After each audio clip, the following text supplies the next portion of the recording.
afternoon, Dwayne. How are you? Not too bad, sir. Ladies and gentlemen, Radio Cayman's Talk Today with Sterling Dwayne Ebanks. But I do have some questions. There are more questions than answers. Radio Cayman's Talk Today. If you're ready to talk, we're willing to listen. Well, I really enjoy this program today. Cayman Islands' foremost listeners participation program. May God bless every person.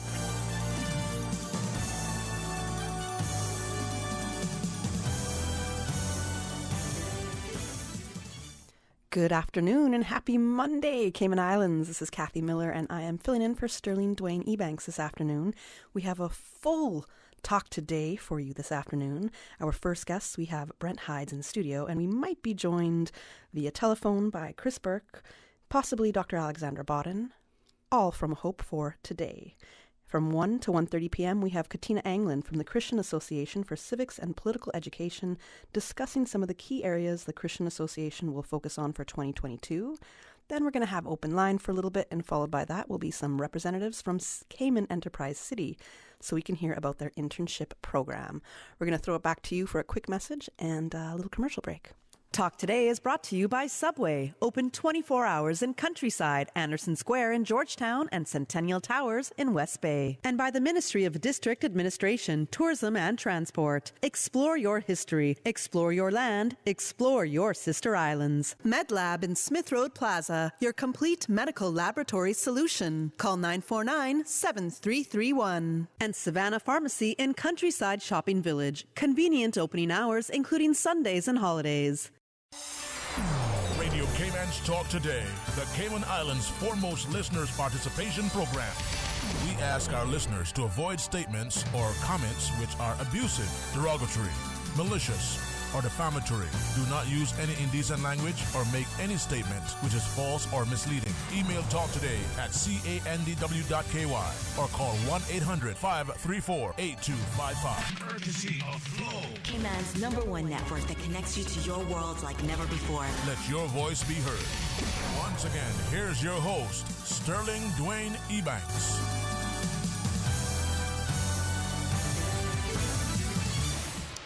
Good afternoon and welcome back to Talk Today. I am Kathy Miller filling in for Sterling Dwayne Ebanks this afternoon, and we'll be taking phone calls today, so I want to remind our listeners that you can give us a call at 1-800-534-8255 or 949-8037 or 949-6990, or you can WhatsApp us, and I conveniently left that phone in the other studio, but I'll get it in a moment. The WhatsApp number is 925-3261. Right now with me in studio, I have Brent Hydes from Hope for Today. Good afternoon, Brent. How are you doing? Good afternoon. It's a privilege to be here sitting across from you and talking about the most delicate subject, one that individuals is not quite popular, sitting around a dining table talking about. That's recovery and how we best as a community can help those individuals in this community struggling with drug and alcohol addiction. Okay, so I was going to say recovery of what kind, but there you go. You covered it. Yes. in that sentence right there. Would you like to give our listeners, those who might not know, a brief description on what the Hope for Today Foundation is all about? Yes, good evening again. The Hope for Today Foundation has established a refuge, an alternative from prison, better known in the community as a halfway house, where we assist individuals in this community struggling with drug and alcohol addiction to be able to transition into a good, health, positive lifestyle. The Hope Foundation, if my memory serves me correct, has been in operation since 2011. So we've been going a while, and we continue to assist individuals who have seen them come, I've seen them go. But most of all, I recognize in our community, these individuals that so much of us are familiar with, how they struggle, how they seems to be so lost in our society, and we cannot just brush them off. We have to engage conversations. We have to try to get them to become that whole person that everyone choose and would love to be. Absolutely. I hope we don't brush them off and make them feel that they're not part of society. Many because times. They very much are. It's just Yes. dealing with an addiction to drugs or alcohol. So many times we look at them as nobodies and keep forgetting that it's somebody's child. somebody's father, And somebody's son. I think a large majority of people have addictions. It could be whether to gambling. It could be to food. It could be too much exercise or work. So addiction is very real. But when it comes to drugs and alcohol, how that can change so much the chemistry in your brain, plus so much more. So it's we have to look at people and try to understand where they're coming from, the roots of their problems, and try to help them along the way as much as possible, right? Exactly. Recognizing there's so much pieces when it comes to addiction and how we try to seek instant gratification in so many things, to get those endorphins running. And I think that's worse now, especially with social media, because it's like a quick fix, instant gratification for everything. So we want an answer, or basically an answer. We want that information right here, right now, and if we don't get it, then we're going to move on to the next thing and see if that satisfies us and go on to the next. And absolutely. Yeah. But to speak about the Hope Foundation as a whole, to speak about one of our residents, and this is where we got to recognize individuals in the community or establishments, such as Foster's Food Fair and other entities in the community, and to know that one of our residents was just able to tie down full-time employment in the community, and to see how proud and how bossy and how his life has changed and transitioned from somebody that was hopeless to now hopeful. It's a blessing to watch him grow as a person. So you were saying that the Hope for Today Foundation, it was designed originally for inmates, like people leaving prison? Yes. Well, we work for anyone in the community that is struggling with substance abuse issues. Okay. So they don't have to be transitioning from prison back into... Absolutely not. But there's a process. There's a process before you can actually enter the program. What is that process? That process can mean that you would have to do a level of treatment, either as a Caribbean Haven, or you would have to be recommended to us through the counseling center, through one of the entities that focuses on rehabilitation, and then we decide whether the halfway house is fit for that individual. So somebody couldn't just call you or get in contact with you, Brent, and say, I'm struggling with alcoholism. I'd like to try your services. I'd like to come to Hope for Today. Absolutely. Oh, they can do that. They could call me, but the process continues of, are they clean? Okay. So how do we get them clean? That's age-old question. Then there may be recommendations from the foundation itself that they may go into detox at the hospital. Okay. They may go into WMU, which is Withdrawal Management at Caribbean Haven. Either way, they have to get clean. Once they get clean, then the foundation can sit down and talk to them and set up a program. Because we work with all the entities, the counseling center, probation, rehabilitation. We work with all those entities that focus on rehabilitation. So we could then set up a program as a foundation, what we see is fit after completing the intake process. Okay. And learning the history of the individual, what's best. Maybe the halfway house is not fit. We may suggest residential. We have had individuals that came into the program that has tried the halfway house program, and that didn't work for him. We then had to engage, he was sent to us by the courts. Then we had to engage the courts and say, at this time, this is not fit for this individual. And then he was able to be mandatory sent to Caribbean Haven. Okay. By the courts, where he could then do treatment. And after Caribbean Haven, then he came back to us. Okay. So the process, as we see it, we look at it depending on the individual. How do you, now you said the person has to be clean before they can come to Hope for Today. They have to. How do you deem if somebody's clean? Because it could be maybe a week of no drugs or alcohol, or a month. So which is the acceptable, the standard of being clean? Well, if they're smoking marijuana, that's a little longer time. Oops. Oh, we got an extra phone call coming in for talk today. That's okay. Brent's going to put this on mute right now. Sorry. But you're going to have to call Brent Hydes back, whoever's calling him during Talk Today right now. Yeah, let me cut this off. Sorry. So you were just telling us how people are clean. Yes. So we look at it. From the individual. After we do the intake, we get the information, and then we would then use that information and say our best to help the individual.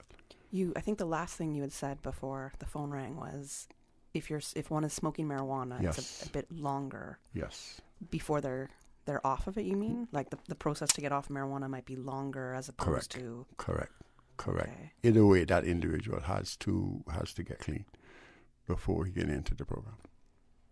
So that's interesting to me. So, marijuana is often looked at as a gateway drug. Correct. To other drugs, right? And then that's also argued, whether it's a gateway drug or not, right? So some many people argue it's not a drug. But that too, right? They'll fight you to death over that. A lot of us will argue it's medicine. Yes. So there's many different perspectives. Yes. And I guess I can't really say any perspective is wrong because that's from the side they're seeing it. But THC is addictive. Yes, absolutely.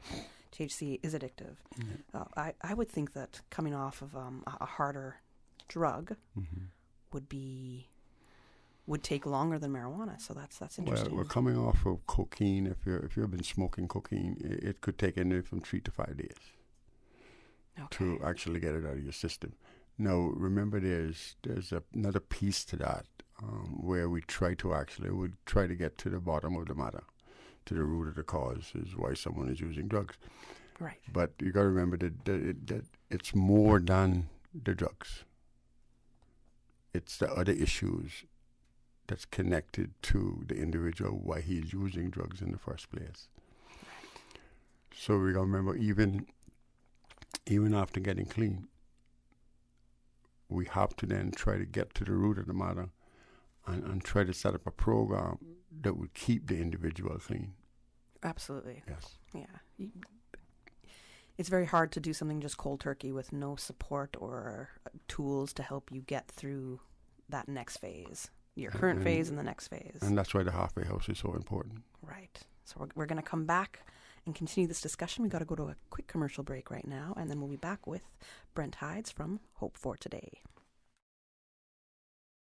You see how hard it's raining? Yeah, and I don't have time to fight traffic and get my lunch from Subway. I have so much work to do. Why don't you order Subway by using the Let's Eat or Bento app? Save time, stay dry, and get your sandwich fast. I never thought of that. Great idea. I'm going to order now. Order me a veggie pizza while you're at it. And a cookie platter for the office. Too busy at work or home? Is the rainy weather stopping you from dining out? Order your favorite Subway sandwich, wrap, or pizza through the Let's Eat or Bento app with fast and reliable delivery. Subway, eat fresh. Savannah Pharmacy. Shop local and get a head start on your Christmas shopping. For ladies' handbags, clothes, shoes, fragrance, candles, and cosmetics with the newest Farmhouse Fresh line of skincare. For the gentlemen, clothes, shoes, fragrances, gift sets, and toys and games for the kids. Savannah Pharmacy provides you with more than just prescriptions. Remember, they are always just around the corner with everything your family needs. And convenient opening hours, including Sundays and holidays. Savannah Pharmacy. For more information, call 946-3336. A friendly holiday reminder. You can WhatsApp your Savannah Pharmacy prescription to 929-5045. That's 929-5045. CG Britke would like to wish our clients, their families, our staff, and our communities a happy holiday. In this time of celebration, let us remember what this past year has taught us. That we can be in different rooms, different homes, or on different islands, yet never feel apart. Because we are here for each other and stronger together. We look forward to the new year, to serving your insurance needs, and to always putting people first. Happy holidays from our CG Britke family to yours. We think it's time you crossed over to a new vehicle. And with the 2021 Toyota Corolla Cross, now Advanced Motors, you have plenty of reasons to make the switch. The crossover body and hybrid engine is a sleek design in a sturdy structure with a spacious interior that opens to extensive cargo space. Stuck in traffic? The high-performance self-charging hybrid system automatically switches between gas and electric vehicle mode, helping you lower both fuel costs and carbon emissions. The Corolla Cross has full LED lighting inside and out, an integrated display audio system with energy monitor, and a dual-zone climate control system to ensure comfort for all. Test drive the new 2021 Toyota Corolla Cross Hybrid today at Vant Motors, Walkers Road. Merry Christmas from A.L. Thompson's. Go electric this year with electronic gifts that are fun for the whole family. Add accessories to a massive 4K HD TV like a Fire Stick, a soundbar, and wireless headphones. Up your game with Xbox console bundles. Think security with a Ring video doorbell and a time-lapse video camera. Then take the fun outside with drones and speakers. It's all fun, and nobody does Christmas like A.L. Thompson's. Seafarers will lights up this Christmas season. Saturday, December 18th, take in the full spirit of the season with a family-friendly evening in the heart of Georgetown. Christmas greetings from Cayman will offer Christmas shopping, Caymanian cuisine, local entertainment, and of course, a fireworks show to light up the Cayman sky. Bring the family and some friends. It's going down Saturday, December 18th, 4 to 8 p.m. on Seafarers Way, Georgetown Waterfront. COVID-19 safety protocols will be in effect. Proudly brought to you by the Ministry of Youth, Sports, Culture, and Heritage. Listen to the general public. Your thoughts are just a telephone call away. 1-800-534-8255. What the public is saying. Let your voice be heard. And now, Radio Cayman's Talk Today. Good afternoon and welcome back to Talk Today. I'm Kathy Miller, filling in for Sterling Dwayne Ebanks. I want to remind our listeners that you can give us a call at 1-800-534-8255 or 949-8037, 949-6990, or you can WhatsApp us. I now have the WhatsApp phone right beside me. That number is 925-3261. Before the break, I was just talking with Brent Hides from Hope for Today. We were discussing recovery, addicts from drugs and alcohol, how they're going through recovery, what recovery is, and how Hope for Today can help recovering addicts. And Brent, right before that break, you were touching on the programs that Hope for Today establishes. So we know that anybody who's looking to come to the transitional home or halfway house should be clean. Absolutely. And after that, we mean clean from drugs or alcohol. And after that, the Hope for Today Foundation will design up a program for that individual. Yes. Am I correct in saying that the program it's individualized? Am I correct in saying for that? the individual? Well, what happens is once they come to the foundation, the communication between management and the board of Hope Foundation will then organized between the Department of Counseling, the Department of Probation and Rehabilitation. All these entities would come together and figure out how best we can set up a program for the individual to help him sustain his recovery. So it's an effort of all the entities. We work closely to best help the individual because we're not all one jacket, right? Right. Not one thing fits all. So we have to look at it in that sense. And is it mostly volunteers? No, actually, we work with all the entities, probation and rehabilitation, the counseling center. It's mandatory that once you sign up at the Hope for Today Foundation program, that you then have to go to the counseling center to do an assessment. The counselors there then will figure out what's best for you. Because we don't have a counselor on site, right? We got Dr. Alexander Borden that do a number of workshops at the house, and she educates the foundation best how to go about stuff. But the individual themselves would then have to go set up an appointment at the counseling center, sit down one-on-one with a counselor. That counselor would then figure out what's best for the individual. So we would work together as a whole to see how we can best support the individual. Okay. I believe we have Chris Burke online with us. Absolutely. And Paul in the studio. Did you tell me that there was a phone call as well? Good afternoon, Chris. Welcome to Talk Today. But hang on there because we're also going to take the caller. We do have a caller online. Good afternoon, caller. Thank you for calling Talk Today. Hi, this is Chris. Just have a question for Brent. Yes, go ahead. How many people are in there right now? Did you hear that, Brent? Yes. Okay. At the moment, there are 8 residents. There's a couple that's going to be transitioned. If you were listening to the whole show, you would have heard me talking about somebody that just picked up a job at Foster's Food Fair. They work with us real close. So we're expecting 2 more residents that are coming out of prison that are sitting So towards. how long those 8 been there? Those 8 been there. The longest one has been there, I would go and tell you, has been there for 9 months. For me to tell you the exact amount of time everybody has been there, I would have to go look into the intake and all of that stuff. But the longest one has been there at this time is 9 months. Oh, okay. So do they get medication while they're there? Again, if you were listening to the conversation, we work closely with all the entities. So if those are struggling with mental health issues, if they're dual diagnosed, they're also connected to the mental health unit at the hospital where they would meet with psychiatrists and stuff like that. So they are the ones that will decide. Okay. Yeah, we do have the mental health nurse though. Hello. Sorry to cut you off. This is very interesting because to me it sounds like you're not too sure, or it's like kind of like shady, like it don't make no sense. What doesn't make sense to you? How long people have been there for? How long they've been there? Like you were saying, if they're clean or not, like how long it takes. Well, I can explain a little bit to you if that'll help you understand more, because each individual is very different, and each person's recovery will be very different. So it might take you a lot shorter of a time to get over something or recover from something that'll take me.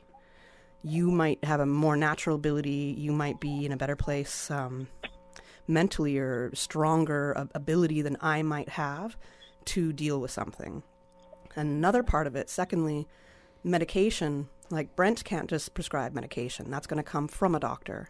So if these people are on medication, that would be prescribed from the doctor, right? And that all also depends on what your condition is, if it's needed, because if we can try to treat anything without medication, that's the ideal way to go. Yes, ma'am. Okay. Thank you so much for your call, and we're gonna welcome Chris Burke next. Thank you so much for your call, ma'am, and hopefully you'll get more information as you keep listening. Chris, good afternoon. Welcome to Talk Today, and thanks for joining us. Hi, good afternoon. No, thank you so much for having us. We were talking about the programs and how it's individualized to the people that are the recovering addicts that are at Hope for Today. And now that we're in the holiday season, if you guys could explain to our listeners, why are the holidays considered a difficult period for addicts? Sure, absolutely. Well, I think holidays, for one part, is there's the seasonally affected disorder that people talk about, and this can come from one, people can feel loneliness at the holidays, particularly if you are a drug addict or alcoholic, where you're prone to isolation. You might feel even more so around the holiday season when you see people getting together in families or friends, and you'll feel alone. One way to deal with loneliness for an alcoholic or drug addict is to participate in their addiction. Secondly, it's also a festive time. It's where a lot of people, particularly around New Year's and office parties and celebrations, there'll be the consumption of alcohol. So people can be more exposed to those things, particularly if you're in early recovery and there's a function that's taking place. Maybe you haven't necessarily shared with your colleagues or with whichever social circle that you might be participating in, what you're going through, but you want to feel part of the office celebration or the work engagement, and you're exposing yourself to a dangerous and difficult period. That's one of the things that's very important about the house, is there's unity, there's support, people aren't alone, and therefore there's also accountability, where people can lean on each other and maybe give each other advice not to go to an event, not to go to an occurrence that might be a high-risk event for them, particularly in early recovery. And we're going to have a lot of that right now. So there is the chance of a relapse for somebody who is recovering from drugs and alcohol right now. It could be a dangerous time for them. And in saying that and us knowing that, for the employers that are out there that are listening, for somebody who's inviting a recovering addict to a function, whether it be a family member, a friend, a loved one, and you know that you're inviting somebody who's recovering from drugs and alcohol, what could we do to better support them during this period, especially during the holiday season? Is there anything that we could make it a little bit easier for them to enjoy this period without encouraging them to partake in all the festive occasions that are happening?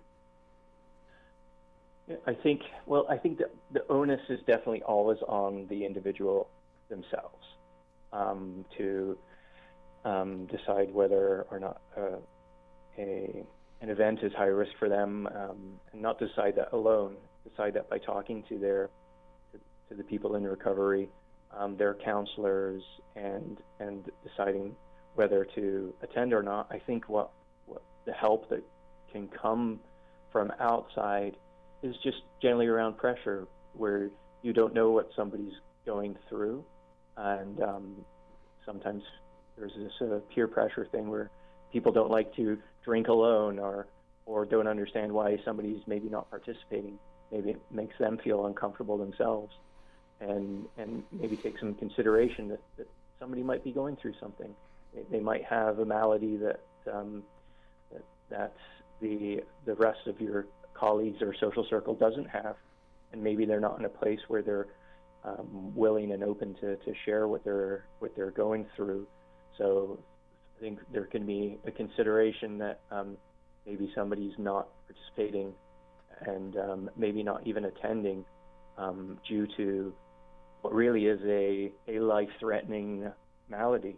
So, I think that would be a way that people can definitely support, is, have some understanding that that there are very real reasons that people are staying away from events and functions, and maybe not even taking a slice of that rum cake, because it can any little something so small can actually be a trigger for somebody. So, let's accept when somebody says they don't want to participate.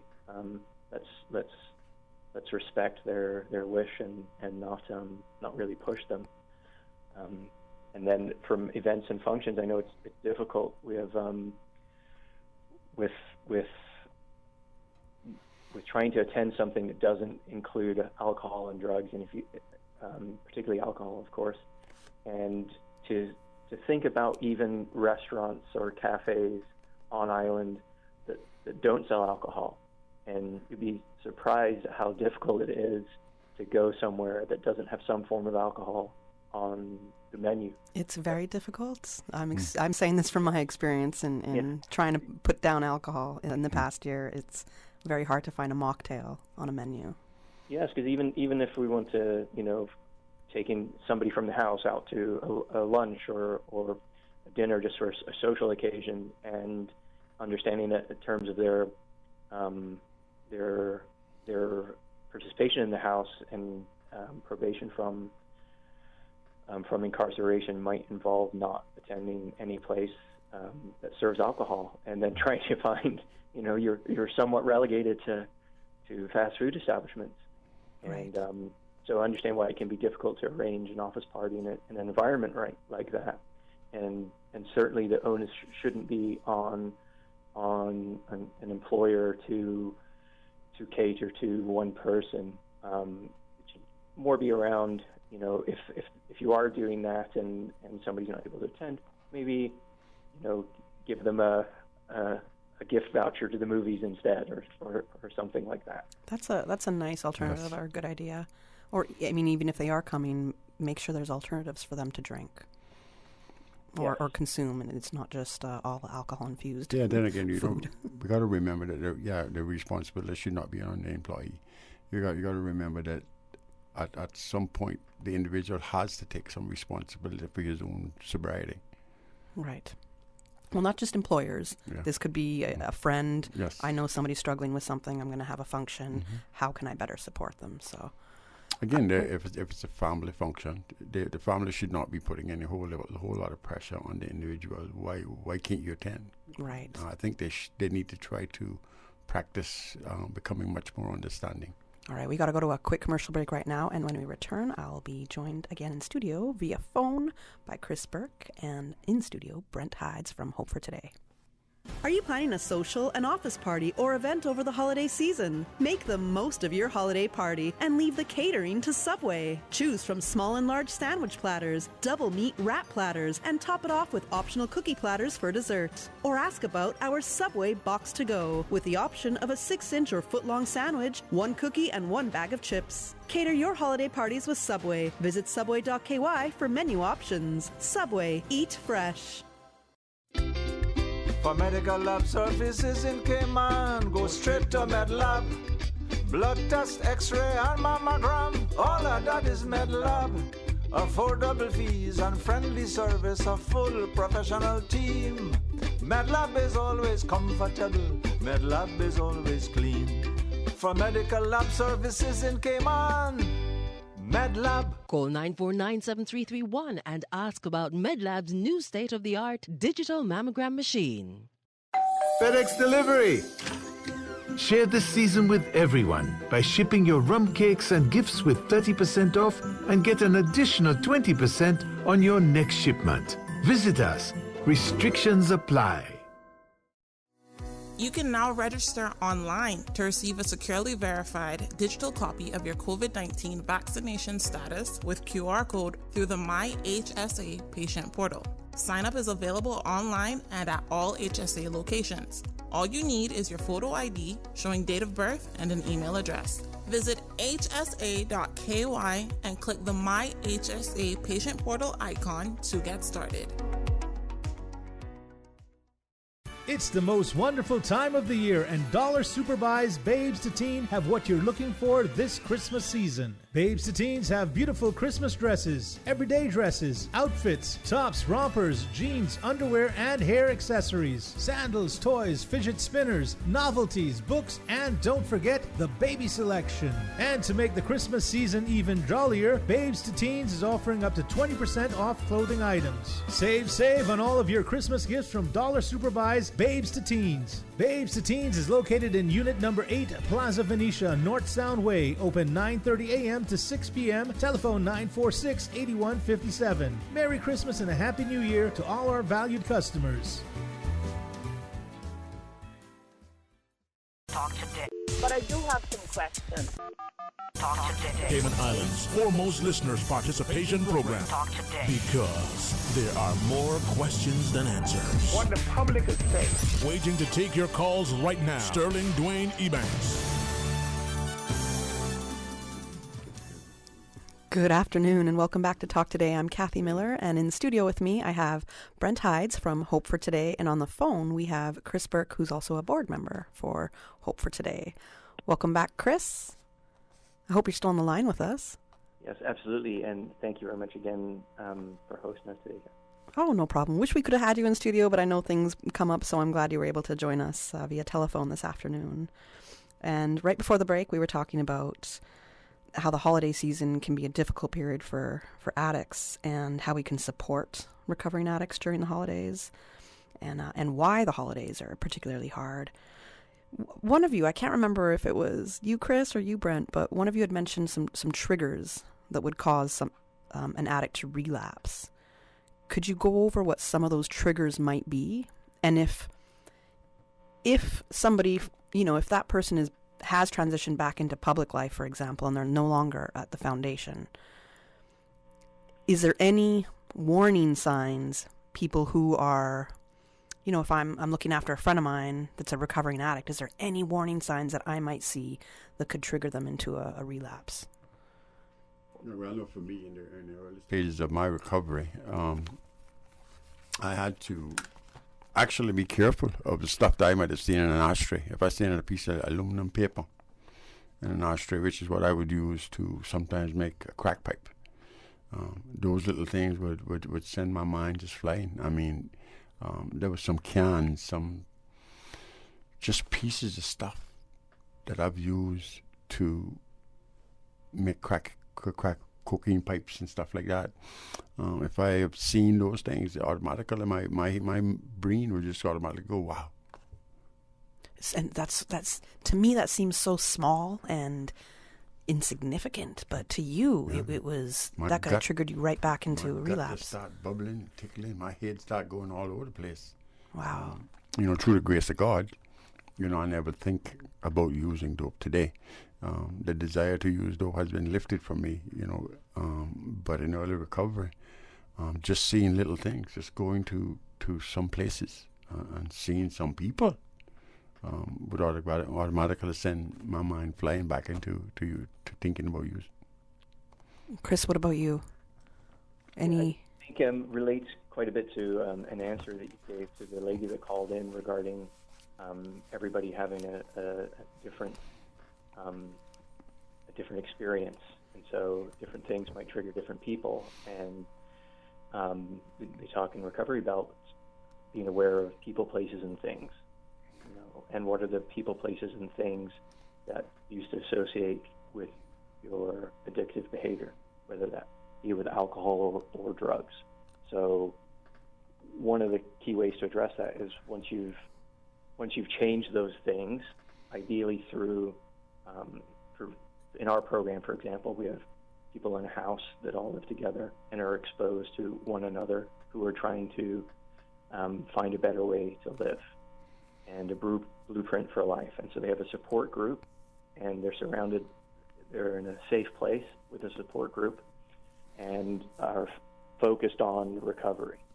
So one of the things that's key in moving out of the house and moving back into life that we encourage people to do is stay ingrained in some form of recovery. And there are several recovery groups on island, whether it's a 12-step groups or group counseling, and to be aware for each individual what their trigger is, and to stay in touch with other people that are in recovery. So one of the things that can happen there is you might not realize in some ways what your trigger is. An individual might not realize right. That. If they've developed these relationships with other people that are afflicted with this disease, then maybe in that social circle or in those group settings, they can be alerted to that. And it could be something that they share, the way they react to something, to start to notice that somebody's going down a slippery slope. So I think that would be one of the key ways to amend that is to maintain the circles that you've developed through early recovery. Have people that have gotten to know you as a sober individual and the way that you think as a sober individual, and that as you deviate from that in time, if you deviate that from that in time, you have people around you that are aware of it and can alert you to it. As Brett mentioned, it could be something very specific for some people. For other people, they might not have worked in a long time. Their trigger might be a paycheck. A trigger might be a sporting event. It can be bumping into somebody in a parking lot of a grocery store that you knew from a period of your life that you've tried to escape from, and then what are the thoughts that come through you from that? One of the things that people learn is their thoughts are not who they are. So when you have a triggering event, it starts with a thought, and what do you do with that thought? Because what you do with the thought is who you are. as an addict or an alcoholic, having thoughts of abusing or drinking doesn't mean you're doing something wrong. How you address that thought is kind of the measuring stick. Right, and I have the saying that a belief is just a thought you have over and over and over again. So it's to break that belief that might have set in, you have to change your pattern of thought, which sounds easy, but it can be a lot harder to do. But it's we're all capable of doing it. Yeah, I mean, we got to remember that eventually, if we continue to think about using drugs, then we have to find something to replace the way of thinking. If it's no more than cleaning your house, cutting your lawn. That's true. We have to distract ourselves, because eventually we will just obsess on the fact that, I got to do this. And that's not necessarily the case, like Chris was saying. Get the mop. I'm gonna pick up a different something else. Cleaning will not be what I'm going to turn to, but it might be sports in that sense. But thank you, Chris, for explaining that there. And you had mentioned in the recovering addicts when they're ready to leave the transitional home. How do you know? Like, how do you determine when somebody's ready to leave? And again, everybody's different, right? So it's not going to be one standard. Okay, you're ready to go. You checked all these boxes. So how do you determine if people are able to leave the house? And I think in Cayman, with this continuum of care, we have a lot of different stakeholders involved, and by that I mean from the drug court to the probation unit to Caribbean Haven to the mental health to the counseling center, and it's not that it's one person or the board that is deciding when somebody should graduate, so to speak.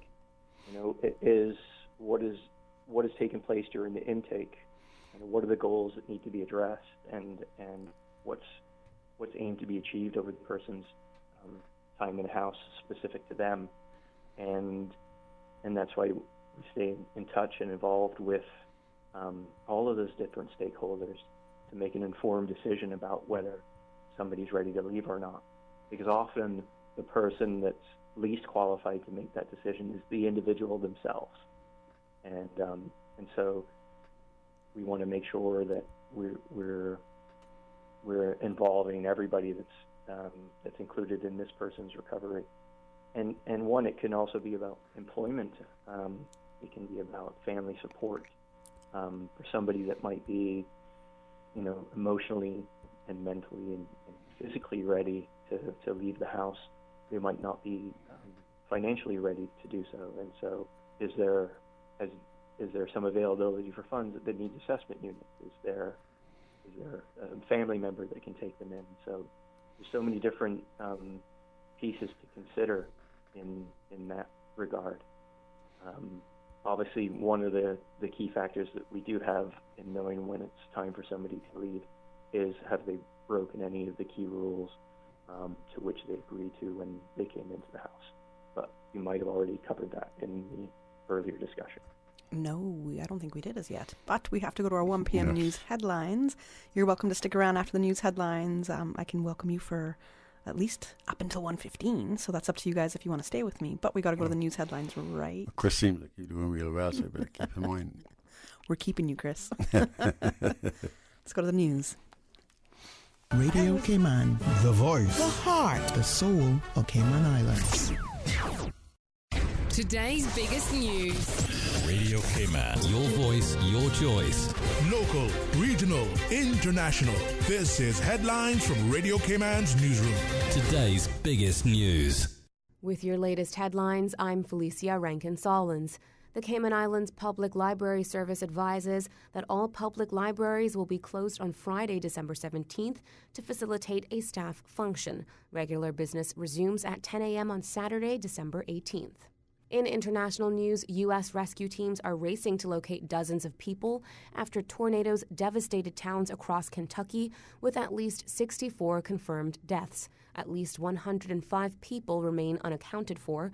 leaving many families still awaiting news of loved ones. No one has been found alive since Saturday morning, but search efforts have been continuing. A Russian teenager has detonated an explosive device at an Orthodox school near a convent outside Moscow, injuring a number of people. Russia's Interior Ministry says an 18-year-old man tried to blow himself up. He has reportedly survived. Local media say as many as 8 people are hurt. Russia has seen a rise in attacks on schools by teenagers in recent years. Fitness equipment maker Peloton has offered a humorous response after the brand featured in the HBO Max show And Just Like That. At the end of last week, the firm's shares slumped after a key character died while using one of the company's exercise bikes. The company approved the show's use of its bikes, but said it was not told that Mr. Big, played by actor Chris Noth, would die after the workout. These are your headlines. I'm Felicia Rankin-Solins. For the latest in news and information, follow Radio Cayman on social media, Facebook, Instagram, Twitter. Download the Radio Cayman app or log on to our website, radiocayman.gov.ky. Listen to the general public. Your thoughts are just a telephone call away. 1-800-534-8255. What the public is saying. Let your voice be heard. And now, Radio Cayman's Talk Today.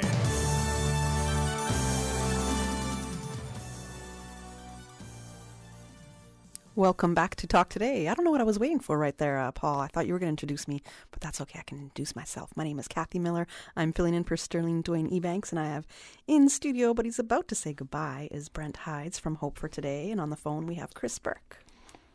Yes, so I'm gonna excuse myself because I have to get back on the job. But Chris, thank you for calling in, and we'll chat later. Thanks.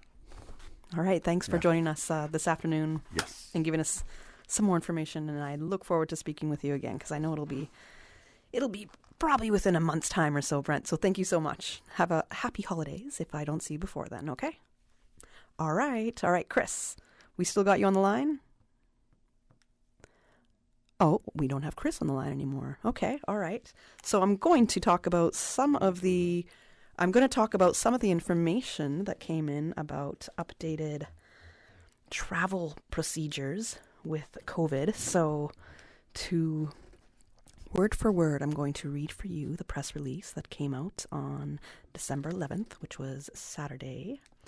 And it is titled, Pre-Arrival COVID Testing Period is Reduced. So government today gazetted regulations reducing the COVID-19 testing window for arriving passengers and persons traveling to the sister islands from 72 hours to no earlier than the day before departure. The changes, which take effect on December 17th, also expanded testing options to include certified rapid tests. In addition, government has defined departures to mean the departure of any connecting flights or transit flights to the islands, where the layover between flights is less than 12 hours. The measures are a response to the Omicron variant of the COVID-19 virus, which has deemed a variant of concern by the World Health Organization. So that's a travel update for pre-arrival COVID testing. Basically, you can't do your test no more than one day before you travel. And they are accepting rapid tests as well, at least for the sister islands. So probably got to do a PCR still if we're looking to travel elsewhere because, every country has their different regulations. And it's probably the safest bet for you right now. I'd like to thank Brent Hides and Chris Burke from the Hope for Today Foundation as they were giving us a little bit of information on what recovering addicts can expect if they're placed with the Hope for Today Foundation. It's not just for prisoners. I think originally this foundation was built for prisoners to help them transition from prison back to public life. And that's a very hard transition to make. So generally these homes, like a halfway home, is established to help you out a little bit with getting, dealing with society again, getting back out there, understanding how to live under house rules again, how to establish your own house rules again, how to live within certain boundaries but still respectful of the people around you. Halfway homes are there to help you out in terms of when you're also looking to get a job, making sure you're on that right path in sticking with that job. And then when you have built the confidence and met the criteria to be released from the halfway home, you're able to go and rejoin society just as normally as you would have before going to the halfway home, or perhaps before you did the prison bid there. So Hope for Today, if people are interested, you can Google them. They do have a Facebook page as well, but they are a foundation that deals with recovering drug and alcohol addicts. You do not have to be a prisoner that is transitioning out of prison, although that is where they get a lot of their residents from. You can be somebody who is struggling with drugs and alcohol, and you will have to go through a procedure in order to be admitted into the transition home. Part of that procedure is an assessment with the counseling center, or was it Department of Counseling, one of the two, and you have to be absolutely clean. So you have to be clean from drugs and alcohol if you're looking to to go to the transitional home for a period of time. Again, it also depends, your length of stay there will vary. So it depends how deep into an addiction you might be, how much help you need fighting this addiction and helping you in your recovery process. They do have a 12-step recovery program at Hope for Today, and it's a core part of the organization, a 12-step recovery program, so the residents can also look towards that, plus an individualized program for you if you are a resident of the place. So you're not getting the exact same treatment and the exact same counseling from your roommate, because the program is going to be designed specifically to meet your needs and designed specifically to help you through that recovery process. And everybody is very, very different. So these are very individualized programs that are looking to help you recover your best and hopefully not go through any relapses. We also discussed about triggers, about how to support a person who is suffering or recovering from an addiction to drugs and alcohol, how to support them in their recovery. So if you know somebody has battled with drugs and alcohol, or somebody who has quit alcohol or drugs, and they're doing their best not to get sucked back into that life. If you have a friend or a family member or a coworker, that is on that path, I really encourage you that when you are going out with them, or when you are inviting them, that you ensure that you are not pressuring them to engage in any activities that are not part of their new lifestyle. So if you know somebody has quit alcohol, don't keep asking them. Just one drink. Oh, come on, let's just have a shot. We have to celebrate. Or it's a toast at my wedding. If you don't toast with champagne, then you're cursing my wedding or marriage. That's a horrible thing to say to people who are in recovery or who might not partake in drinking alcohol whatsoever. It just might not be part of their lifestyle. So to try to force people to drink or keep asking them questions as to why they're not having one, you don't know what somebody's going through. And it's not really your business to know either. Nobody should have to explain to you as to why they do not want a drink. If you are not comfortable drinking on your own or enjoying a drink on your own, you might have a problem. And that might be something that you have to look at and address. Again, on the other hand, if you are way too comfortable drinking on your own, and it's a very habitual thing, that also might be a problem. And so those are two little different examples there. But when it comes to supporting people, don't pressure them. Try to offer them an alternative. Make sure you have juices, natural juices, sodas, something different for a person to drink. If you know that you have a rum cake or any other alcohol-infused desserts or food, that could be a trigger to a person who's in recovery or trying to avoid alcohol. So ensure that they know, hey, this food over here, just like you would do to a vegan person, this food over here is not for you. That does not fit your diet, but this food does. Let people know that. Try to be inclusive in that sense, that if you are having a crowd, that you are catering to everybody that you can in that crowd. And if you know that you are that person who is going through the recovery, that you had an addiction, and you know that certain things will trigger you into a relapse, And as Brent was saying, some of the things that triggered him from when he was smoking in his past life there, when he was an addict and he was addicted to crack, the triggers for him was as simple as seeing aluminum foil, like in an ashtray or even just a soda can. That small, simple thing, which might not seem like a big deal to you or I, somebody who's not struggled with that addiction, was a huge trigger to him. So we're not going to know what everybody's triggers are. It might be good to find out what that is so you can be supportive and not trigger somebody that you do love and appreciate, and that you want to help support them through this recovery journey. So you want to hopefully take away what those triggers might be that will cause them to relapse. And you certainly don't want to push anything towards them that would cause them to relapse as well. So while both Chris and Brent did emphasize that the onus is on the individual in the recovery process, there are certain things that we as a community, as individuals, can do to support people that are going through the recovery process as well. The holidays are a really hard time, and I know that if I was somebody that was struggling with drugs and alcohol and I'm in a recovery, I would feel terrible if I had constantly had to avoid holiday parties and gatherings.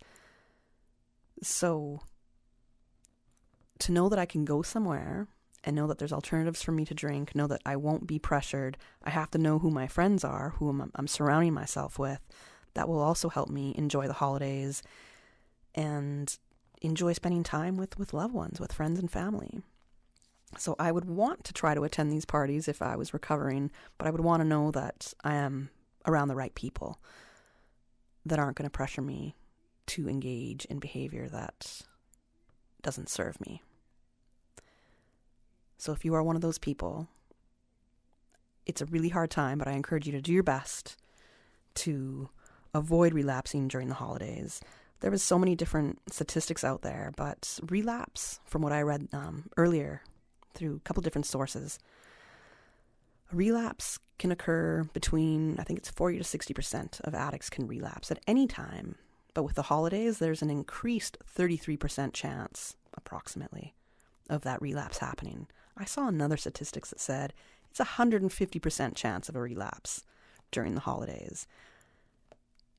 Those are two very different statistics, so no matter what we are seeing is that it is a very increased, heightened chance that you can relapse during this time. So if you know that you are struggling with things, you might have to take yourself away from it for a little bit.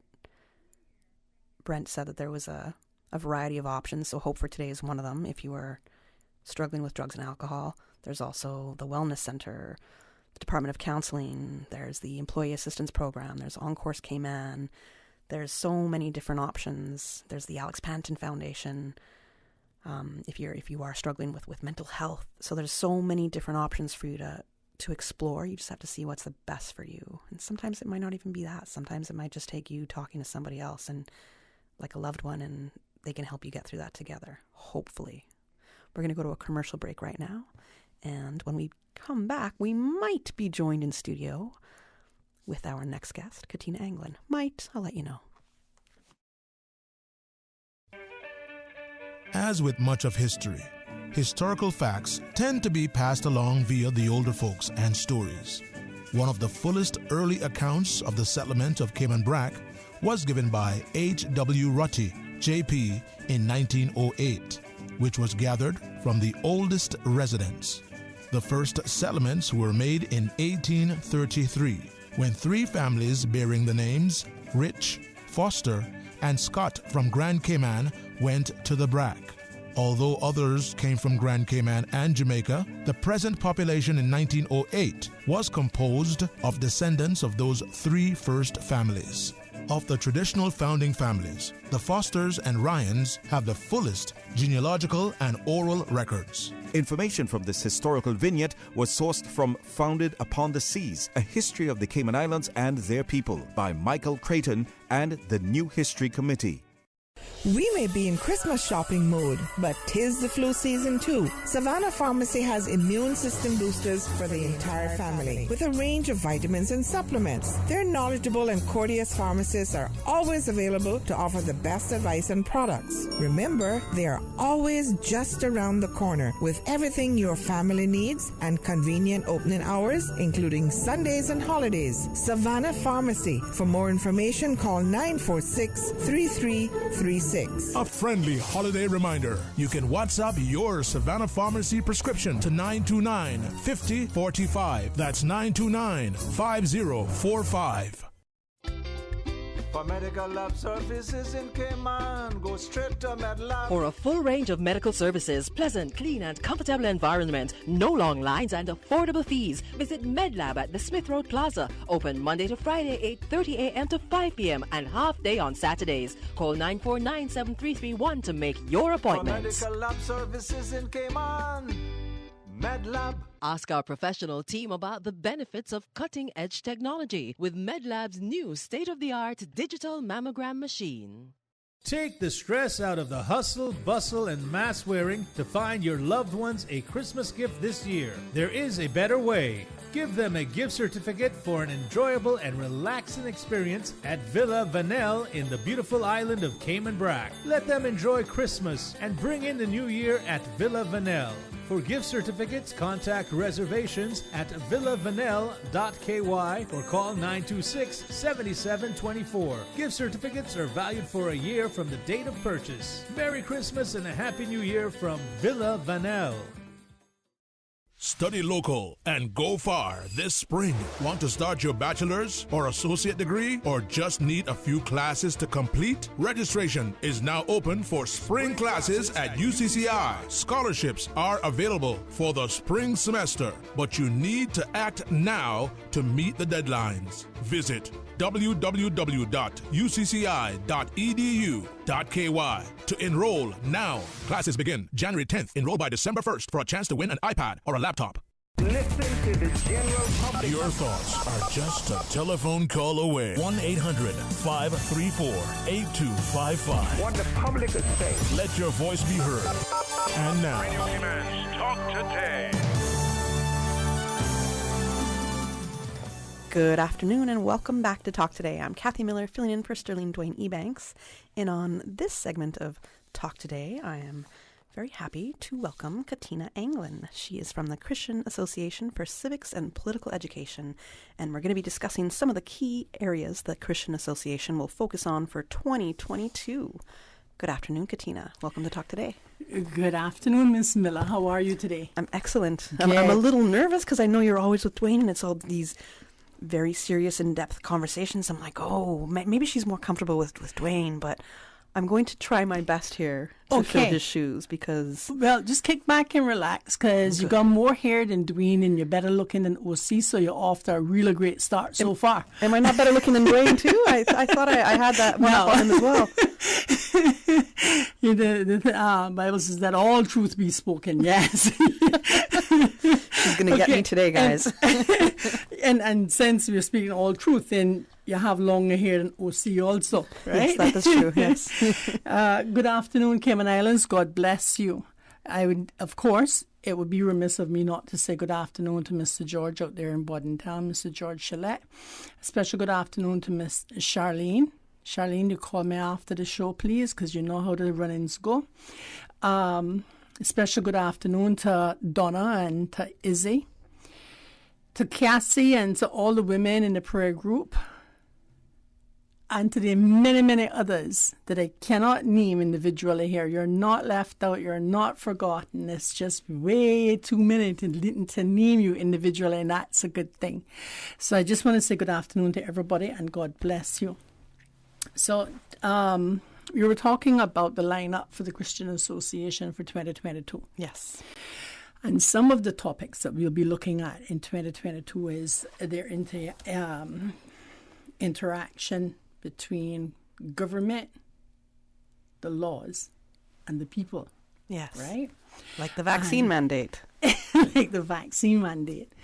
Thank you very much for mentioning that, because anybody with 2 grains of sense should be a bit concerned right Absolutely. about now. I just learned that I think it's Barbados that has now declared that people can't enter the supermarkets to buy food if they can't prove that they're vaccinated. And anyone who looks back over history can quite clearly say that there's not been a time when governments globally have banned citizens from food because of something that the government thinks they should do. And that thought being protected on the other side for the individual as to what they think is right and best for them. They have that freedom of thought and conscience. And all the protections on the medical law and the international covenants and so on. And to just see governments charging ahead, bullying their citizens, abusing their powers, and just creating upheaval and chaos and havoc with these mandates, for which, truthfully, are unlawful. Even Lord Sumption spoke about it, government by decree. Any elected member who hasn't listened to it ought to go listen to it. You can find it easily on YouTube. If you really want to know and you don't want to be bothered to look, you can send me a text message. All of you have my number. It's called Government by Decree, and it's by Lord Sumption. And it speaks about the violations of parliaments with COVID-19 regulations, quote-unquote, and mandates.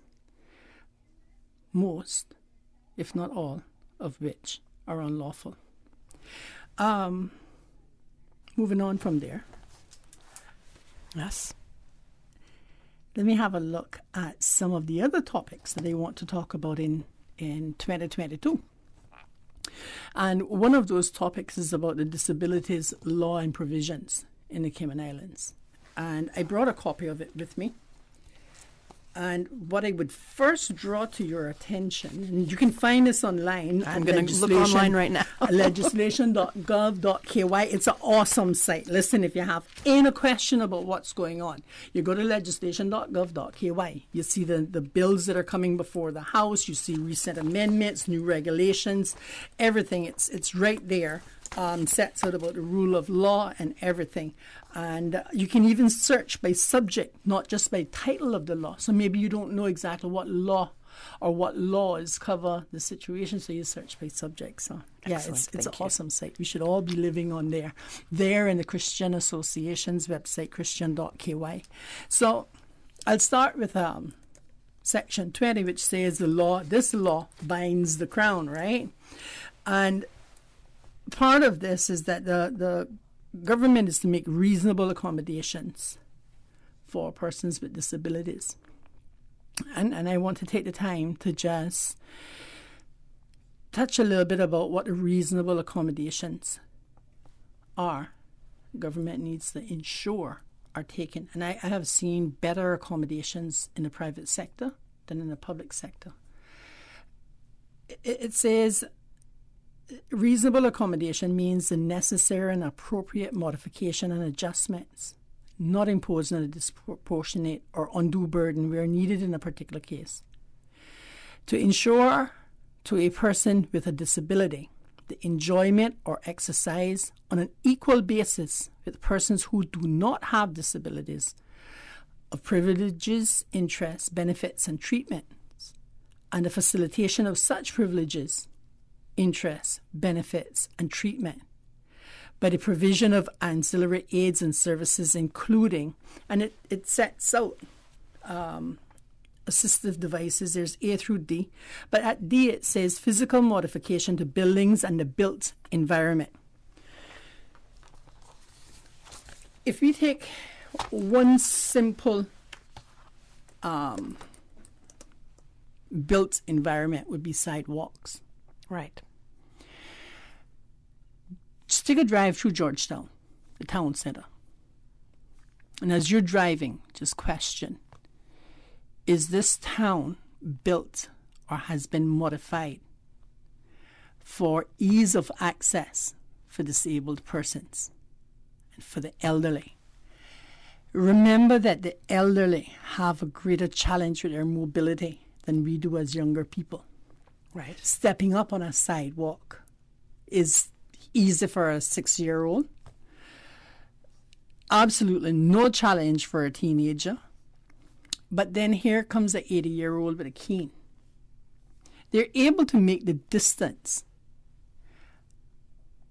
But is there ease of access and provisions and modifications for them to make that journey? Even if they say, no, I do not want to ride on a publicly provided bus for elderly people. I'm just going to the hospital. I live here in Georgetown. It's an easy walk for me. I can make that walk. And then they get to the sidewalk. And you see them shuffling their feet because they need to try to keep their balance and get their foot up on the sidewalk without falling over on weak legs, right? Is this country one of the top 10 financial centers in the world as competitive for social development, especially for the needs of the disabled and the elderly, as it is as a financial center? Because if these two things are not at least level on inner scale, if your social development is below your financial development, you're in trouble. We put all of this emphasis into top 10 financial center, top 5 financial center, boasting of all of the different banks that are registered here and types of services and how technological advanced that we are and how easy it is to get your papers processed here, and even all the strict compliance, we've managed to stay in the game. But if you look at the social development ranking, Cayman Islands doesn't come up in the top 100. I was going to say, Katina, that's not all those perks that you just spoke about. That's not for the people here. That's for people outside of Cayman to set up. And these are all the perks that you have to look at. But out of the perks that they get to set up their company here and of the millions that they make and all the rest, that doesn't get, that's not translated back into the community. We don't see that going back into the community. Well, I don't see it going back into the community. I don't either. And I think one of the problems is that we need to step away from having what they call a trickle-down effect into having a geyser effect, right? Right. Where the majority of it is on the bottom and those at the top are getting just enough.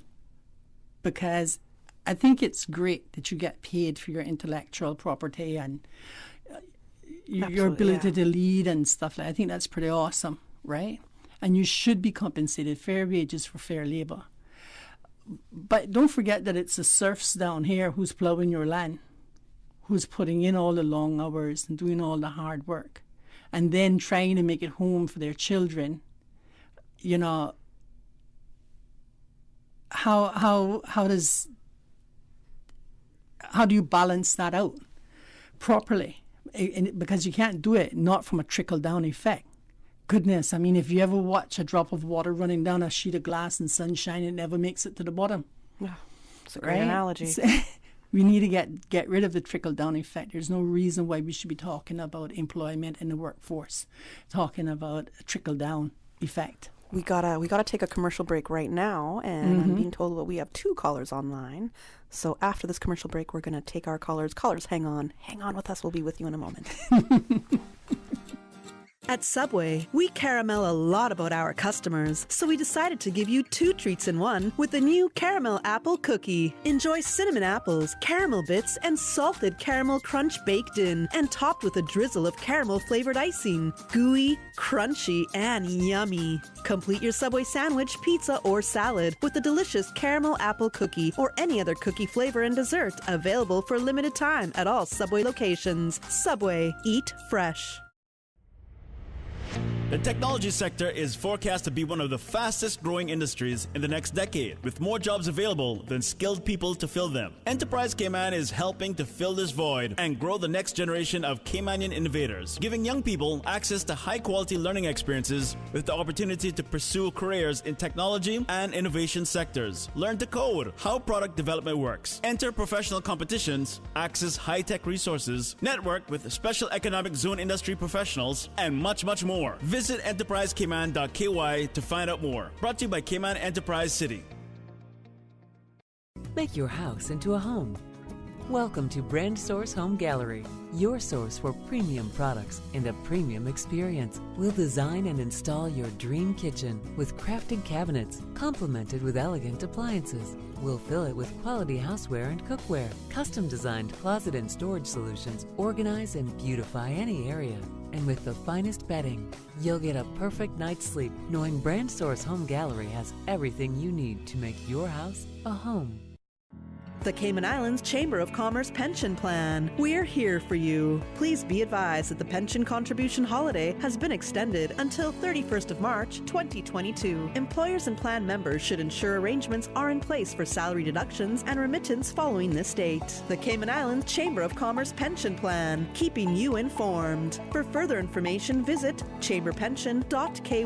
And for information as it happens, follow us on Facebook, LinkedIn, or Instagram. Email admin@pensions.ky or call 745-7630. We're here for you. 20 years. Remember when Crew Road had no median and Linford Pearson was only 2 lanes? We do. When Dirty Reeds was down the street? We do. We have been there for the falls, the growth, and the rise. When your body and mind needed to change, Powerhouse Gym has been here. We've skated with you. Your first date, your daughter's first time on skates, your son's first strike. From football to squash, to karate and hockey, to bowling and concerts, and everything in between. For 20 years. So much has changed, some for the good and some not so much. Through it all, King Sports Center has been here for you, for Cayman. King Sports Center, celebrating 20 years as Cayman's home for fitness, recreation, and relaxation. Listen to the general public. Your thoughts are just a telephone call away. 1-800-534-8255. What the public is saying. Let your voice be heard. And now, Radio Cayman's Talk Today.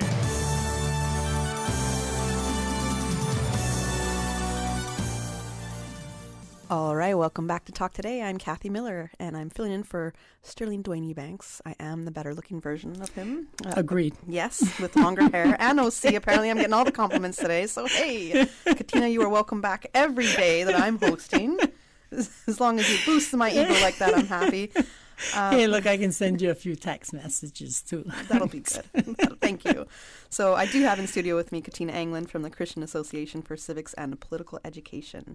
And right before the break, we had 2 callers. I think we might have lost one, so I want you to call back. But we do have a caller online, and we're going to take that call. Thank you for calling Talk Today. Good afternoon. Good afternoon. How are you? Fine, man. Catching the breeze.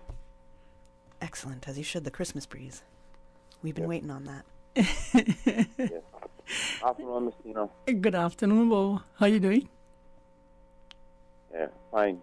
Almost. Okay. So let me ask you one question, right? Uh-huh. So, if these millionaires, right? Mm-hmm. Or supposedly billionaires, or whoever it is, Mm-hmm. say they got when they flush the toilet, right? Mm-hmm. If whatever goes out to the ocean. And then it gets sucked up by a cloud. And then it rains back down on us, right? Mm-hmm. And then that whatever rain back down on us makes a plant, right? Makes a what? A plant. Makes a plant. A plant. Yeah. Uh-huh. A tree. A tree. Okay. And then you take a piece of paper and make a law that make that plant illegal. Mm-hmm. What kind of stuff you call that? Which part of it you want me to talk about? Who flushing the toilet? How much they're worth?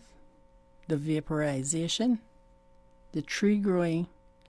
Or the law that been made? Because the law that has been made is made by elected representatives. All right. All right. I would like you to talk about all of it, Miss Tina. Well, I wasn't prepared to talk about vaporization today, and I'm not quite sure how the water table works, whether it works just for the millionaires, the billionaires, or if that even includes us. But I believe if we hang around on the latter part of it, we can have a pretty good discussion. No, but us ours goes into a cesspool. Mhm. Theirs goes out, comes back, and rains down, makes the plant, makes it illegal for us to use or whatever that plant. So I'm wondering where we are, where we have a stand in anything in this whole shebang. I don't think we do. Well, I have a quite contrary view of that than you do. And Thank you. I think leave it for... there, Ms. Christina. Yeah. Thank you But you very just continue to listen in, all Yeah, right? man, I just- Yeah. You got my number, right? Yeah, You got my number, right? I still have that. All right. Try use it and call me so we can discuss and debate more often. All right? No, but you're going to love this one. Just please answer this question as much. Thank you. Yeah. But you're going to listen in, right? Yes, I'm listening. Okay. All right. You're Cool. listening. All right. Thank you.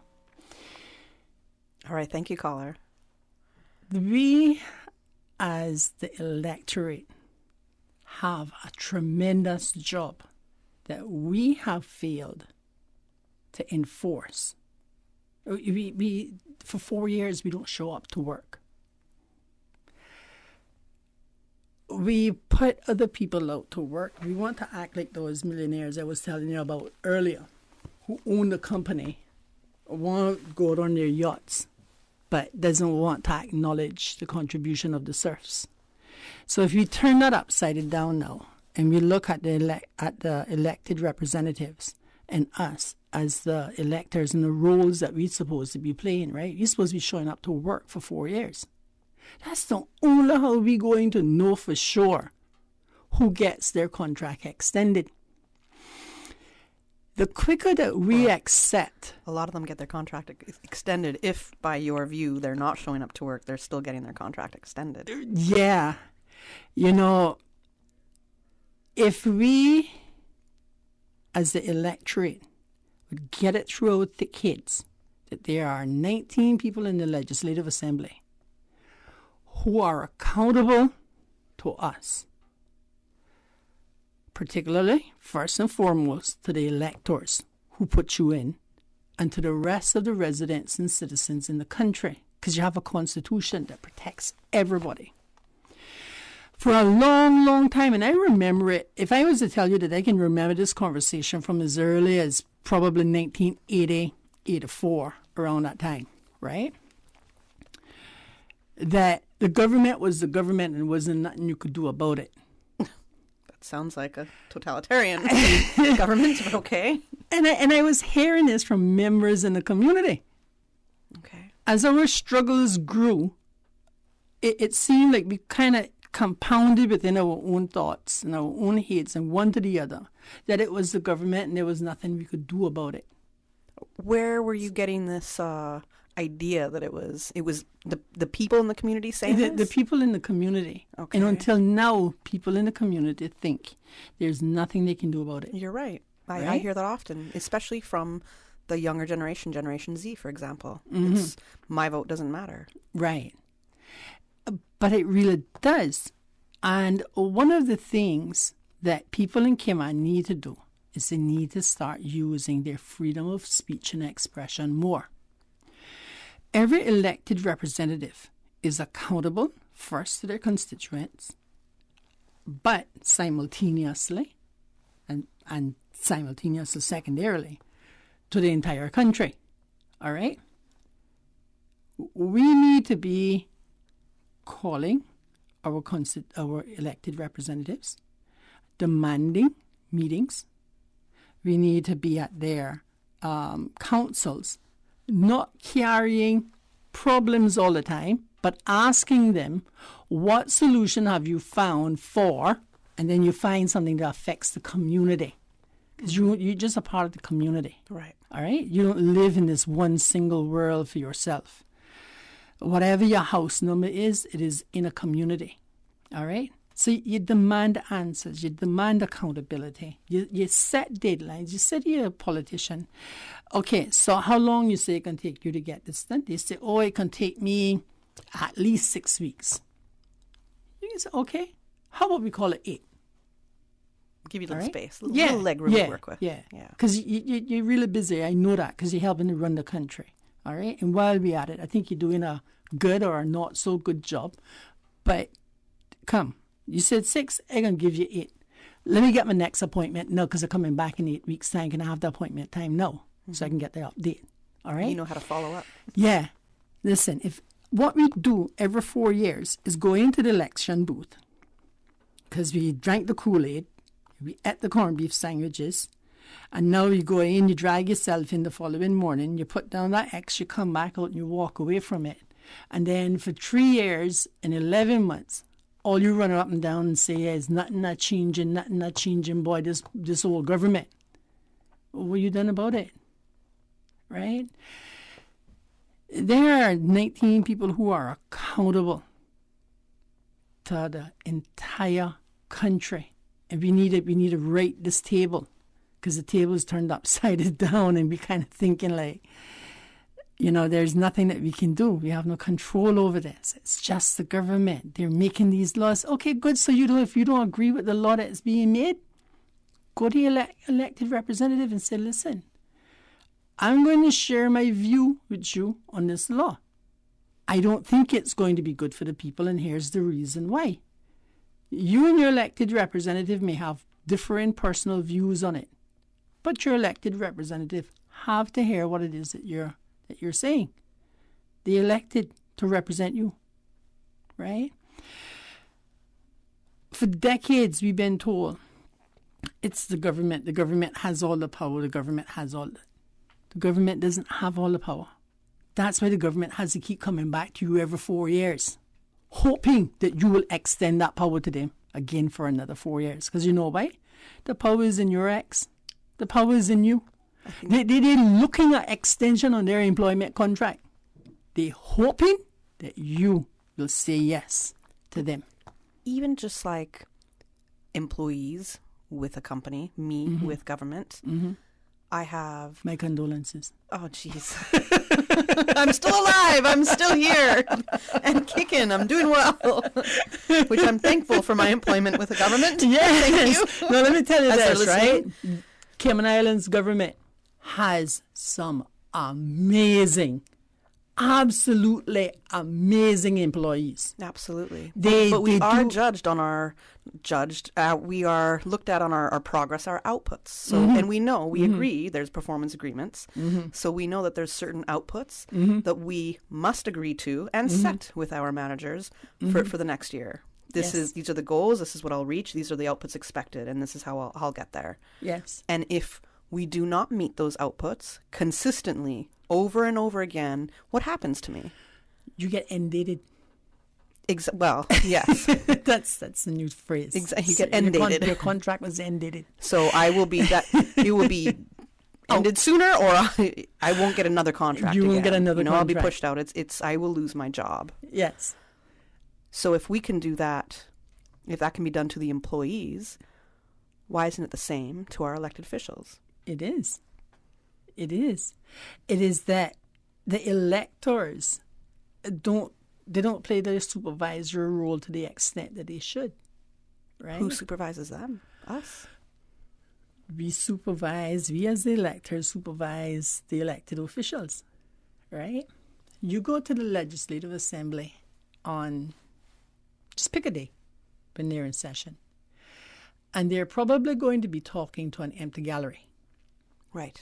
Right? There's nobody for them to look up to and see that there's, in their view, an elector. Because they may or may not be able to tell whether or not you registered to vote from their position down there. Right. But one thing that is obvious to them is there's no physical participation in the process at that moment within the Legislative Assembly itself. We are an absent people, And 2022, we've marched ahead until all of 2021. The government has had its way. We haven't played our role. I've said this all year, right? 2022 has to be different. 2022 has to be engagement, openness, accountability, consultations, public meetings. And let's get more into 2022. We've got to take a commercial break, which I almost forgot about. So let's get more into 2022 after this commercial break now.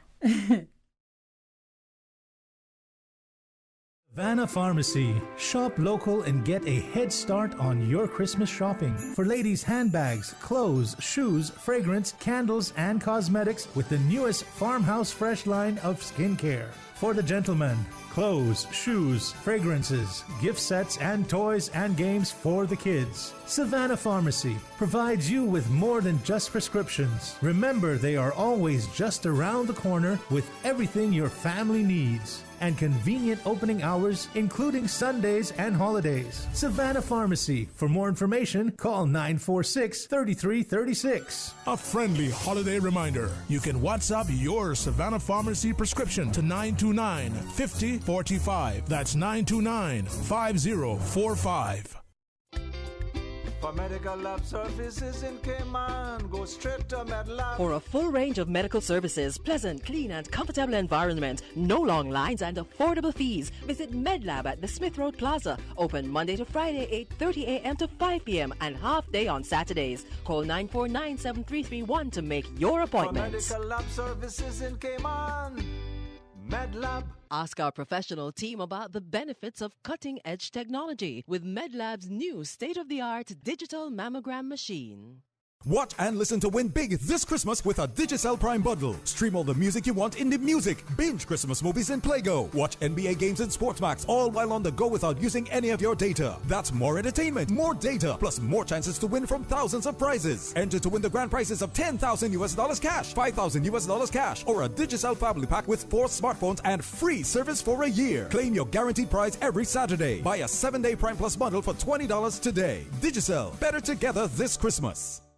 Oh no. You have a problem? How do you keep your exercise program going without leaving your home? Well, we have the answer. Get the new Desk Cycle 2 Pedal Exerciser. Yes, lose weight, keep fit, and stay healthy with your Desk Cycle. Use it while sitting at your desk, reading a book, or on the phone. Keep exercising. Thousands around the world have benefited from the Desk Cycle. Read their testimonials on Amazon, where the Desk Cycle is one of the highest rated products. It's whisper, quiet, lightweight, durable, 8 resistance levels. Will track your progress, speed, calories, and distance. This is the answer when you have to be at home or when you just don't want to be out anywhere. This is the way. Email deskcyclecayman@gmail.com or call 326-3726. Price is CI $249. Buy 2 and get them for $199 each.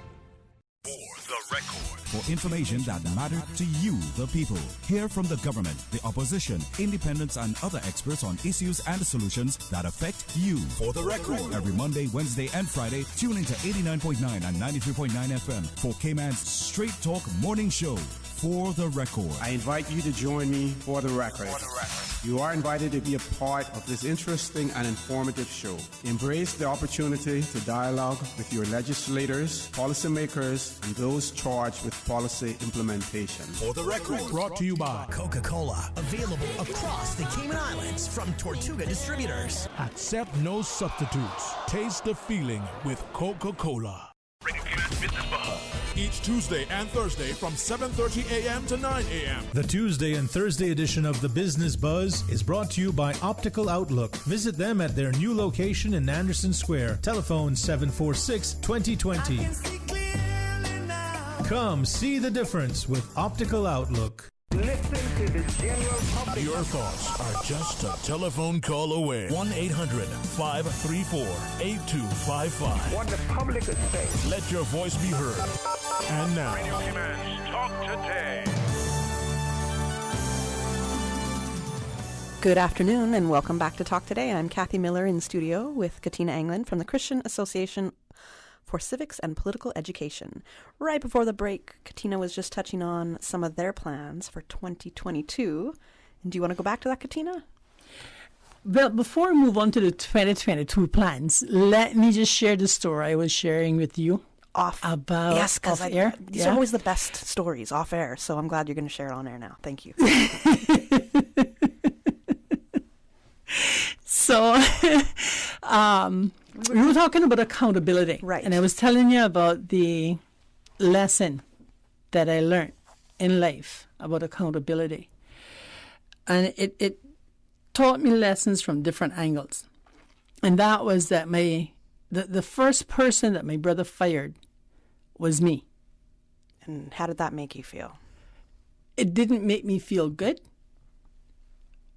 because I hadn't done what I was supposed to do. I was not in compliance with his orders. And he had worked according to the labor law. But did he not warn you beforehand? And Oh, he did.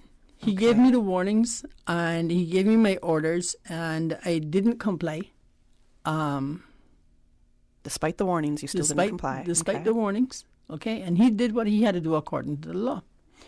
He had a business to run. I was his employee. And I needed to fulfill these tasks or I was going to be terminated. And I had to do or not do according to the rules and regulations of the company. And I did or didn't do, and I was terminated, right? What it did teach me, though, is that if you want to be good to somebody who is your family or friend as a company owner, is you work hard for them because they're your family, they're your friend. Don't give in a leeway. Don't think about it and says, well, oh, that's okay because I can slack off here because they're my family, or oh, I can slack off there because they're my friend, they'll understand. No, you need to take it from the perspective of, look, that's my family, that's my friend, that's my boss. I have to give them my all, you know. But then also what it did do was it showed me the lesson from a political angle as well.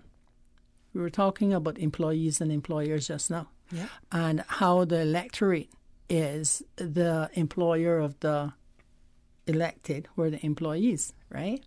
You have a job to do. And if you don't do it, you're going to get terminated, right? It may take me 4 years to hand you that termination letter, but you're going to get it. So either way, straighten up or I'm going to fire you. And part of that straightening up is you need to check the Constitution. By the end of 2022, people in this country are going to be a whole lot more constitutionally aware. They are. There are thousands of people who are constantly... Why do you say that we're going to be more constitutionally aware by the end of 2022? Because the Christian Association is going to help teach on the Constitution.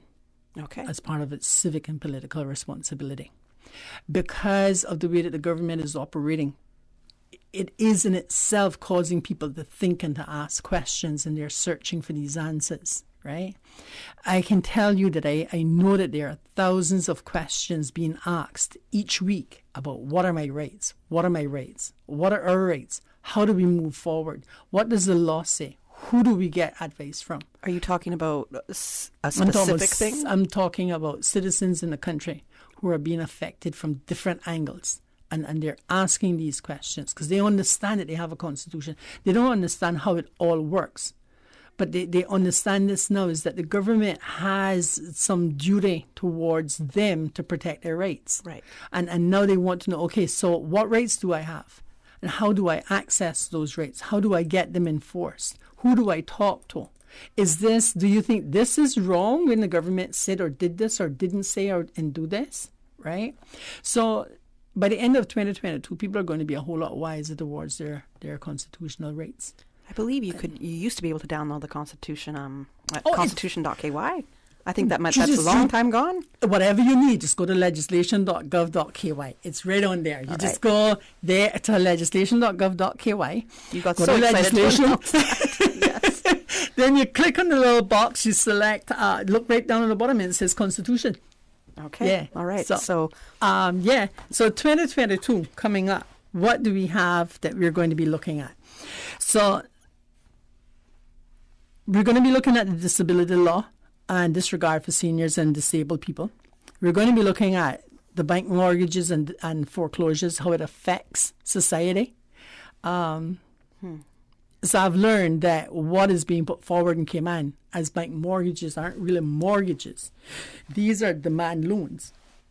If you have a mortgage that says you have 25 years to pay it off, you have a mortgage that says you have 25 years to pay it off. Yes. Yeah. If you have a loan that says if you don't pay me at the end of 3 months, I want all of it, you have a demand loan. And putting it simply in a nutshell. Okay, right? Gotcha. Now, this was one of the hot issues before the 2021 election, was about bank mortgages. So the period leading up to the 2021 election, foreclosures of Caymanians, homes, mortgages, homes, properties, and then the resale of those homes, and leaving Caymanians out even from the equitable interest that they had, was one of the hot topics. And the politicians were there, and they were chanting, "Oh, they're going to get it fixed." Well, they're gonna have to get it fixed because there's another election coming up in 2025.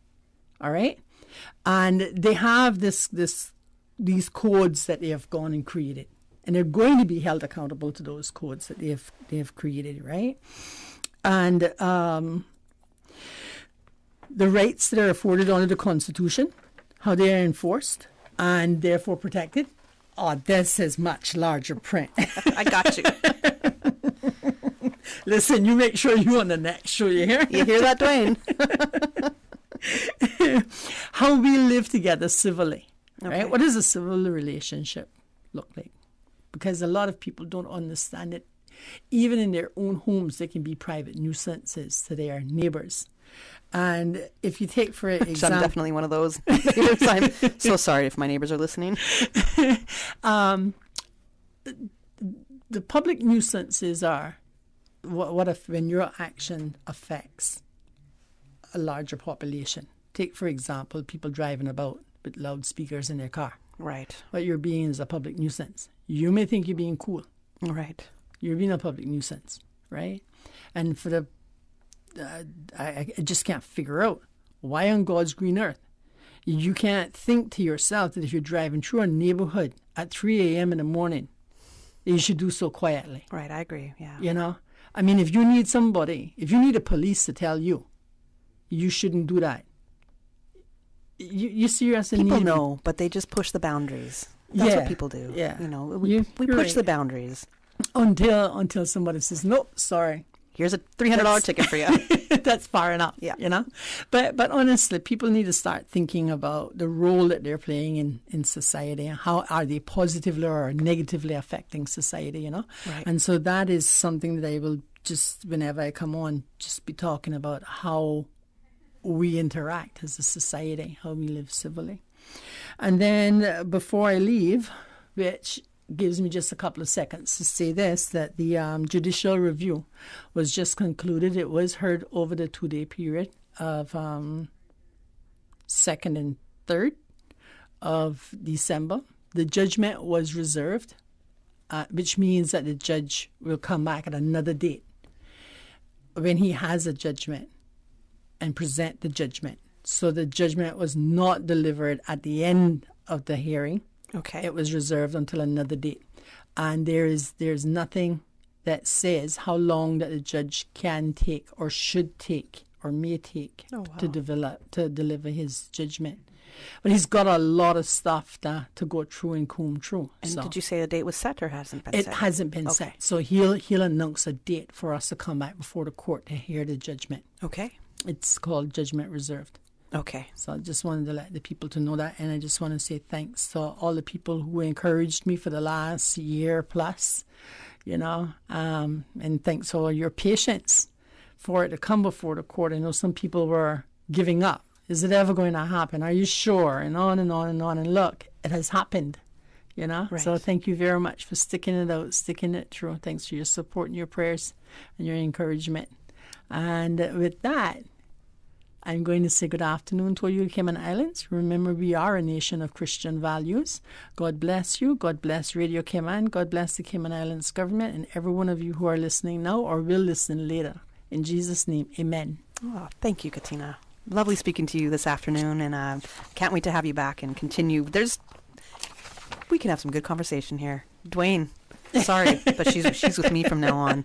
We got to go to the 2 p.m. headlines, and after the headlines, I'm going to be welcoming representatives from Cayman Enterprise City, and we're going to be talking about their internship program. You are listening to Radio Cayman, the voice of the Cayman Islands. Today's biggest news. Radio Cayman, your voice, your choice. Local, regional, international. This is Headlines from Radio Cayman's newsroom. Today's biggest news. With your latest headlines, I'm Felicia Rankin-Solins. The Cayman Islands Development Bank will be closed to the public on the following dates. Friday, December 24th, closing at 12:30 p.m. Monday, December 27th, closed. Tuesday, December 28th, closed. Friday, December 31st, closing at 12:30 p.m. and Monday, January 3rd, closed. In international news, 2 people have been detained after a UK cargo ship collided with a Danish boat in the Baltic Sea off the Swedish coast, killing at least 1 person. Prosecutors are investigating allegations of gross negligence and gross drunkenness at sea involving the UK-flagged Scott carrier. Rescue teams searched for hours by sea and air after the much smaller Danish boat capsized. One of the Danish boat's crew remains missing. Sir Kenneth Branagh's autobiographical film Belfast and the Power of the Dog, Benedict Cumberbatch starring Western, led the nominations for the controversy hit Golden Globe Awards. The 2 movies are up for 7 prizes each, including Best Drama Film. The Globes are usually the highest profile awards except the Oscars, but January's ceremony won't be televised. TV network NBC dropped it after a series of revelations, including a lack of diversity among voters. Kim Kardashian is one step closer to her dream of becoming a lawyer after revealing she has passed a key law exam on her 4th attempt. The reality TV star and businesswoman posted the news on social media, urging fans never to give up on goals they have set their mind on. Kardashian has spent years advocating for criminal justice reform, including lobbying at the White House. She announced in 2019 that she wanted to go further and qualify in law. These are your headlines. I'm Felicia Rankin-Solins. For the latest in news and information, Follow Radio Cayman on social media, Facebook, Instagram, Twitter. Download the Radio Cayman app or log on to our website, radiocayman.gov.ky. Listen to the general public. Your thoughts are just a telephone call away. 1-800-534-8255. What the public is saying. Let your voice be heard. And now, Radio Cayman's Talk Today.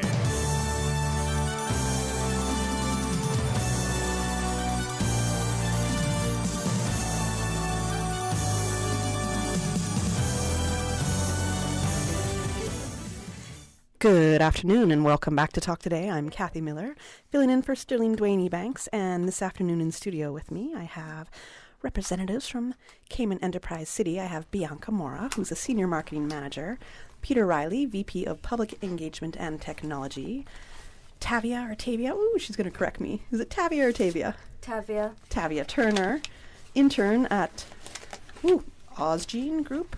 Ozgene, okay. Which is in the Special Economic Zone, and Aaron Santa Maria, Support Engineer at Brave Software. Good afternoon, everybody. How you doing? Pretty good. Very good, thanks. Yeah. Good. All right, we are talking about Cayman Enterprise City's internship programs, and I saw online, if you go to enterprisecayman.ky/internships, this is where you can get all the information. Yes, correct. So our new website is has all about the internship program and all our various programs. But this one in particular, it always launches in December, and every year it keeps growing and growing. So we're really encouraging anyone that's interested to submit their application, because as soon as we start getting the applications, we start filtering them through, seeing who is interested in what, and then start thinking of what company in the Special Economic Zone we're going to pair them with. So I really encourage people to apply, and this is why we also brought Erin and Tavia to kind of tell their story, and a big reason of why people should be, or why interns should be applying, because their stories are quite amazing with what they got to accomplish with the program. And there's 2 types of internships available, right? There's a summer one, which I believe that's what we're talking about here. And then there's a 12-month UCCI one? Yeah, so it's sort of like a co-op that you get. It's particularly only to UCCI students, and you get credits for doing work experience throughout the year.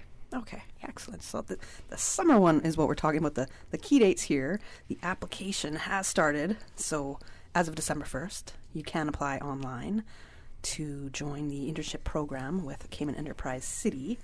And you have until March 31st to apply. But, you don't want to be the last one getting your application in. So start from now, get everything together. What industry are the internships mostly available for? And is it separate, all the separate companies that are in the economic zone, or is this specifically with Cayman Enterprise City? So it's all the special economic zone companies. So we have over 275. And then there's also the opportunity to intern with actual Cayman Enterprise City itself. But I would say the departments would be like digital marketing, a lot in software engineering, med tech. What else? Just off the top of my head. Blockchain projects, there's actually a lot of those. That takes up around 75% of the special economic zone companies. So there's different opportunities available. It's not just technology. Like I said, you could also have marketing, and then, yes, a lot of aviation, all that. Once you go to the website, is there a listing of what is available for the internship? So you would know exactly what to apply for. Yes, the application is just general, so everyone does the exact same application. But on our social media and on the website, there is a list of different opportunities, as well as you get a better idea if you read our blog posts, and that is kind of stories of the interns and what have they done. So if you want a better idea of what sort of work entails in the internship, I invite you to read the blog posts. All right. So for Tavia and Aaron, which you started as interns at your respective companies at Cayman Enterprise City, correct? Yeah. Yes. Okay. So do you want to tell me, Tavia, we'll start with you. Do you want to tell me what initially prompted you to apply to be an intern and who you ended up working with or interning for? Well, I had moved to Cayman a few years ago, and I'm a computer science major at UCCI. And I was looking for an opportunity to get some experience in the field, and I saw Cayman Enterprise City at a business fair, and I applied for the program. But when I first moved here, I was too young. I was under 18, but when I was older, I applied, and I was paired with the Ozgene group, where I do search engine optimization, which is basically improving a website so that it ranks better in Google search results and potentially brings in more readers and customers for the website. Okay. And is that, so you're studying, was it computer science, did you say? Yes. Okay. But SEO is more, to me, it's more a digital marketing thing. Is that the direction that you want to go in? Well, I'm open to all areas. SEO is a very interesting area, but my preference would be more towards cybersecurity. Okay, which is booming right now as well, right? Excellent. That's very interesting. So how long did you intern for? And what were your biggest lessons that you learned during that time? Well, I started interning in May of this year, and I'm still currently with them. Interning or? Interning. Okay. And I have learned a lot of things to do with marketing because of my degree, I wouldn't necessarily see much of these areas in my studies. But I've learned many things working with a big team all over the world and how to present things in a way that would compel a person to read. Because growing up on the internet, I've always seen websites that could be interesting or could be boring. And now I'm on the back end seeing what's the process to make it so that other persons can decide what to use. Right. So, with this experience at Ozgene Group, you're doing SEO optimization, search engine optimization, right? Now, that's more the marketing side, and we know that you're studying the computer science. Is being the marketing side, has that more, I guess, changed your path a little bit? Or do you still want to stick with your computer science? I still want to stick with computer science, but it's But that's a good thing. It doesn't hurt to have various skills in various areas. I absolutely agree with you. I hope everybody listening really understands that. The more skills you have, the better. The more you can market yourself. But what's interesting is you know that, okay, you're working in it, but you still want to stick to the career path that you are studying right now.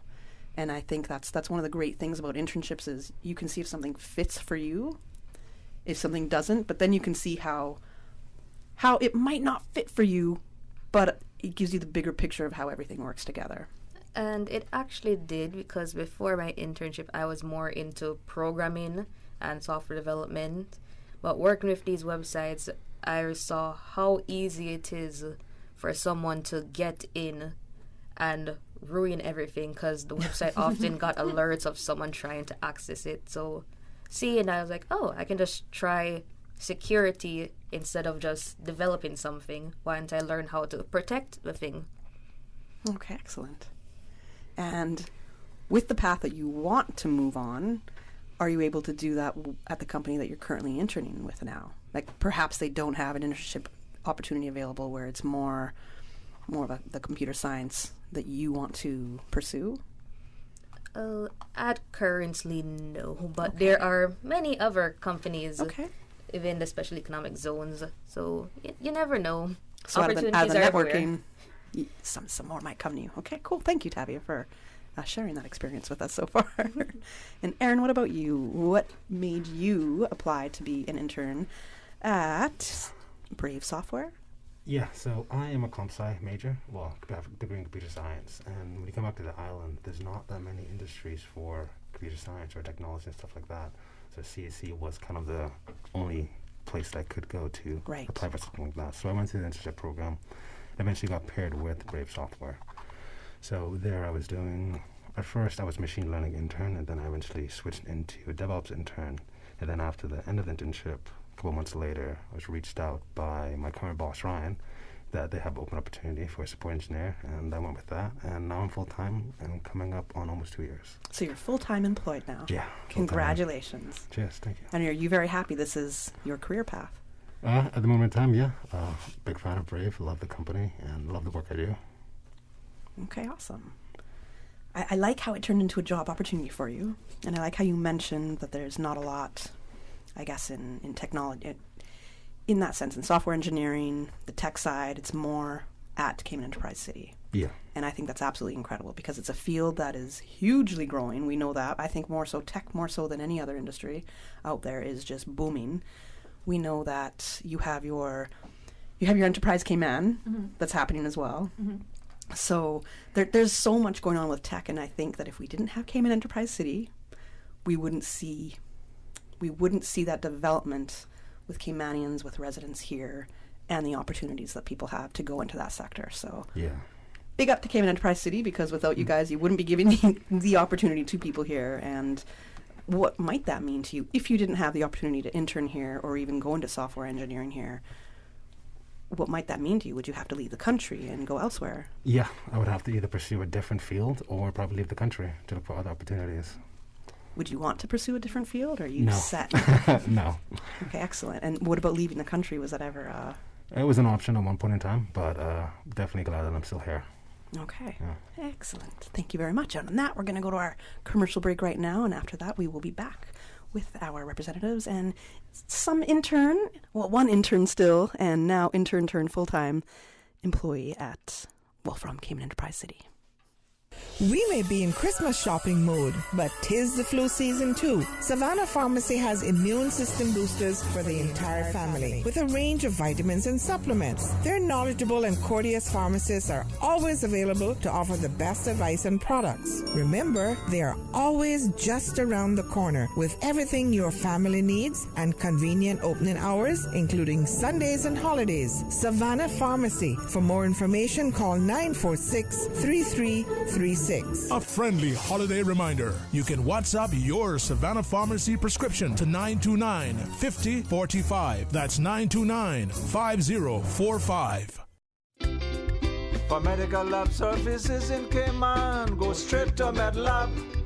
Blood test, x-ray, and mammogram. All of that is MedLab.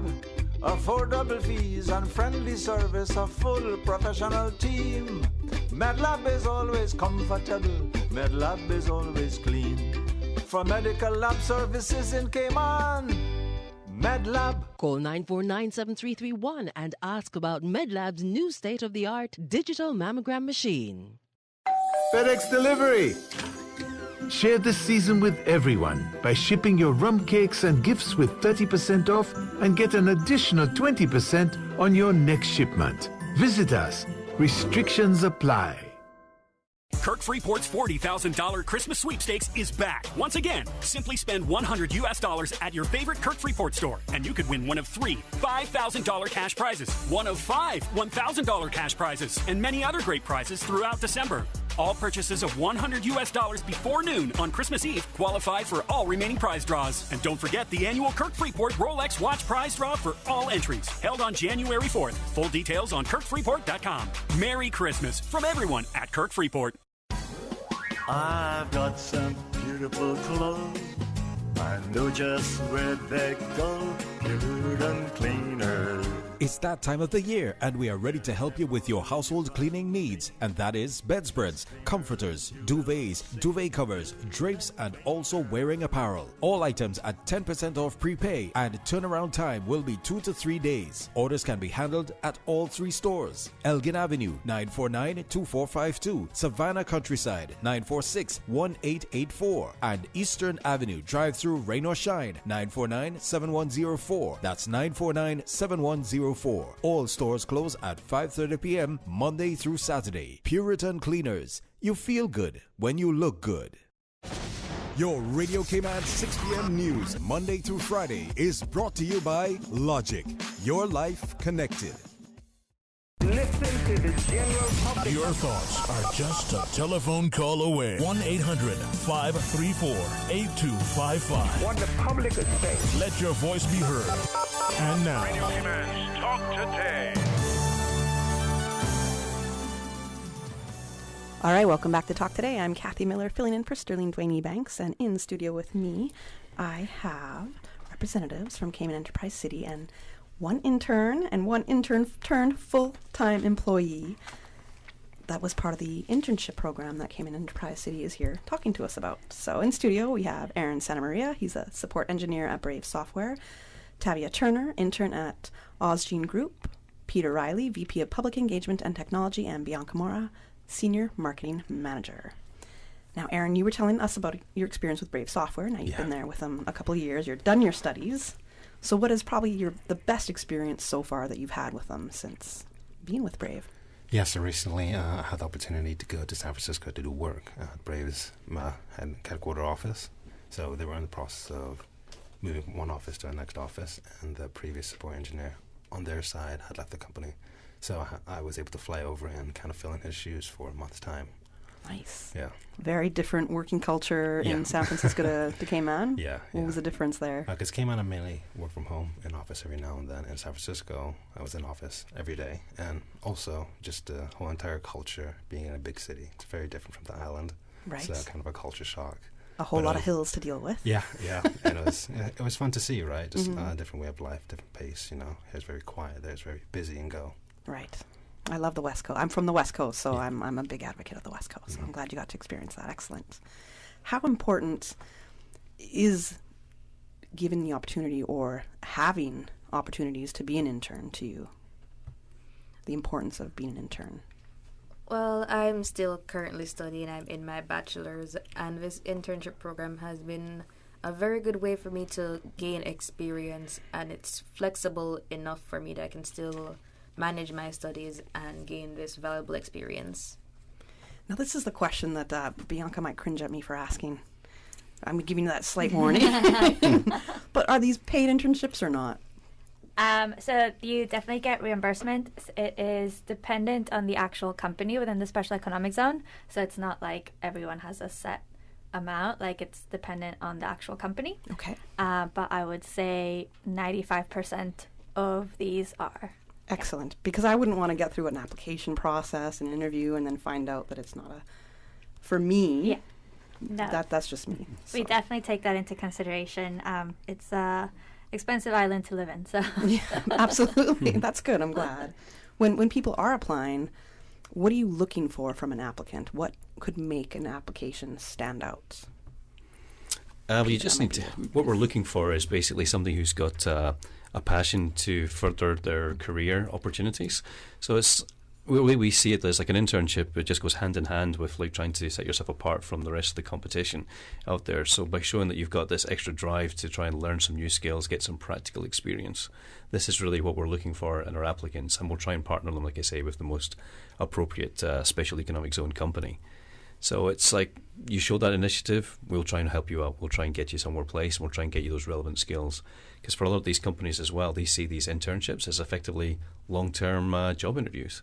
So if you work hard and you show that commitment, the willingness to learn and apply yourself, learn new things, whether or not it's in the direct career stream you originally applied in, but you were willing to learn something new, that's going to go a long way, and it could lead to, like I say, like a full-time career potentially in the future. That's a good point. So like Tavia, for you, for example, it's in search engine optimization, but if there was room for you to go, I don't know exactly what your expertise area would be within computer science, but if there was an opportunity for you to move in that company into a position that you're more suited for, you're looking more towards doing, then how you do right now in your role could really be what speaks for you to get that next opportunity within the same company, right? Yes, very much so. Yes, excellent. When it comes to the interview portion of the application, how should applicants best be preparing for this interview? So ideally we want them to have a very developed CV or very developed resume.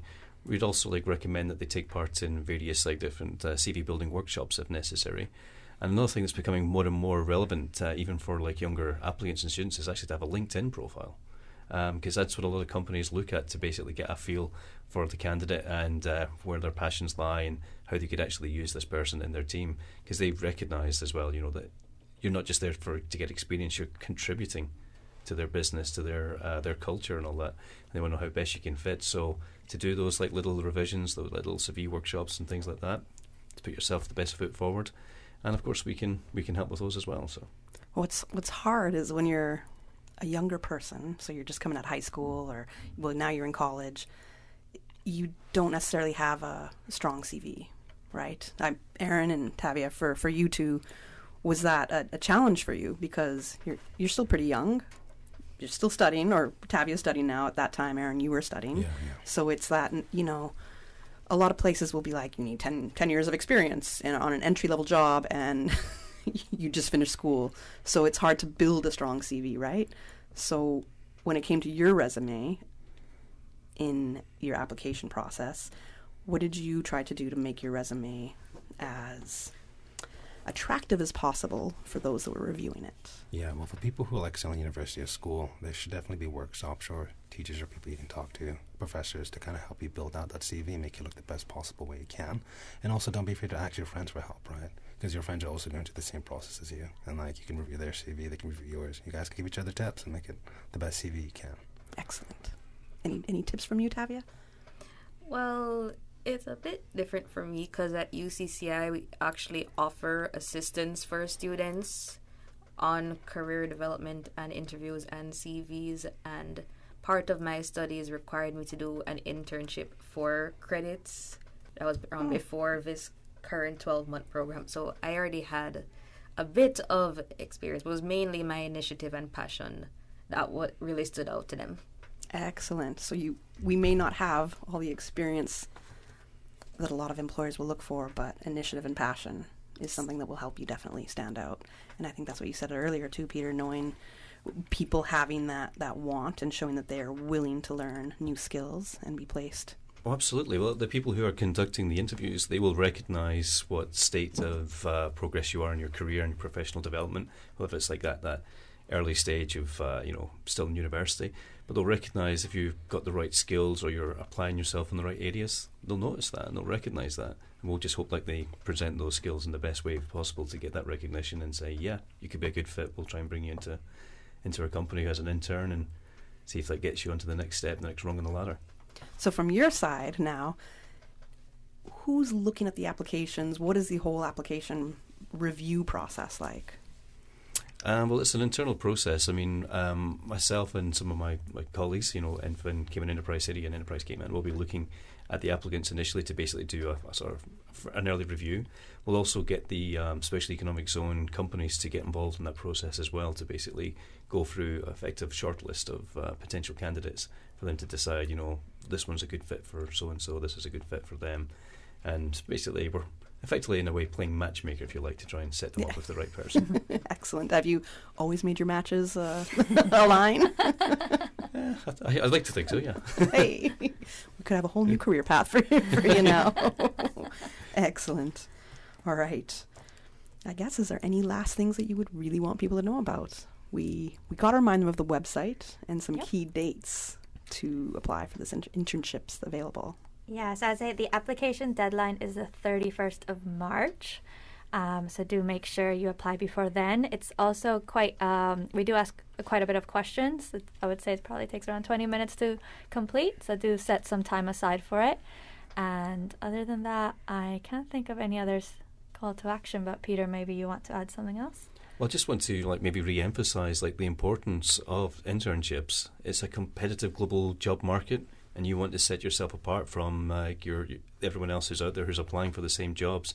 And an internship is by far the best way to do that. It's how you say, well, look, I've actually got this practical experience. Because you mentioned before, some companies say, well, we want an entry-level person, but we also want you to have so many years of experience. It's yes. Well, how can you do and that? A master's. Yeah, exactly. So but the way you do that is you do internships. You get those experiences. Now, whether or not it's in the exact field that you're absolutely passionate and want to go in with an open mind. You might find you do have an interest in it, and then you're absolutely going to be learning transferable skills as well, which can lead into lots of other opportunities. The whole thing is it's about building out your experience in your CV and your network, and hopefully it will lead, like I say, to full-time careers. Yes. Well, I know you have a lot of networking opportunities available there. So for the interns as well, you're not an intern anymore, Aaron, but I'm still pulling you into that intern category right now. What have the networking opportunities been like for you? Well, it's been a bit overwhelming at first because it's all pretty new to me.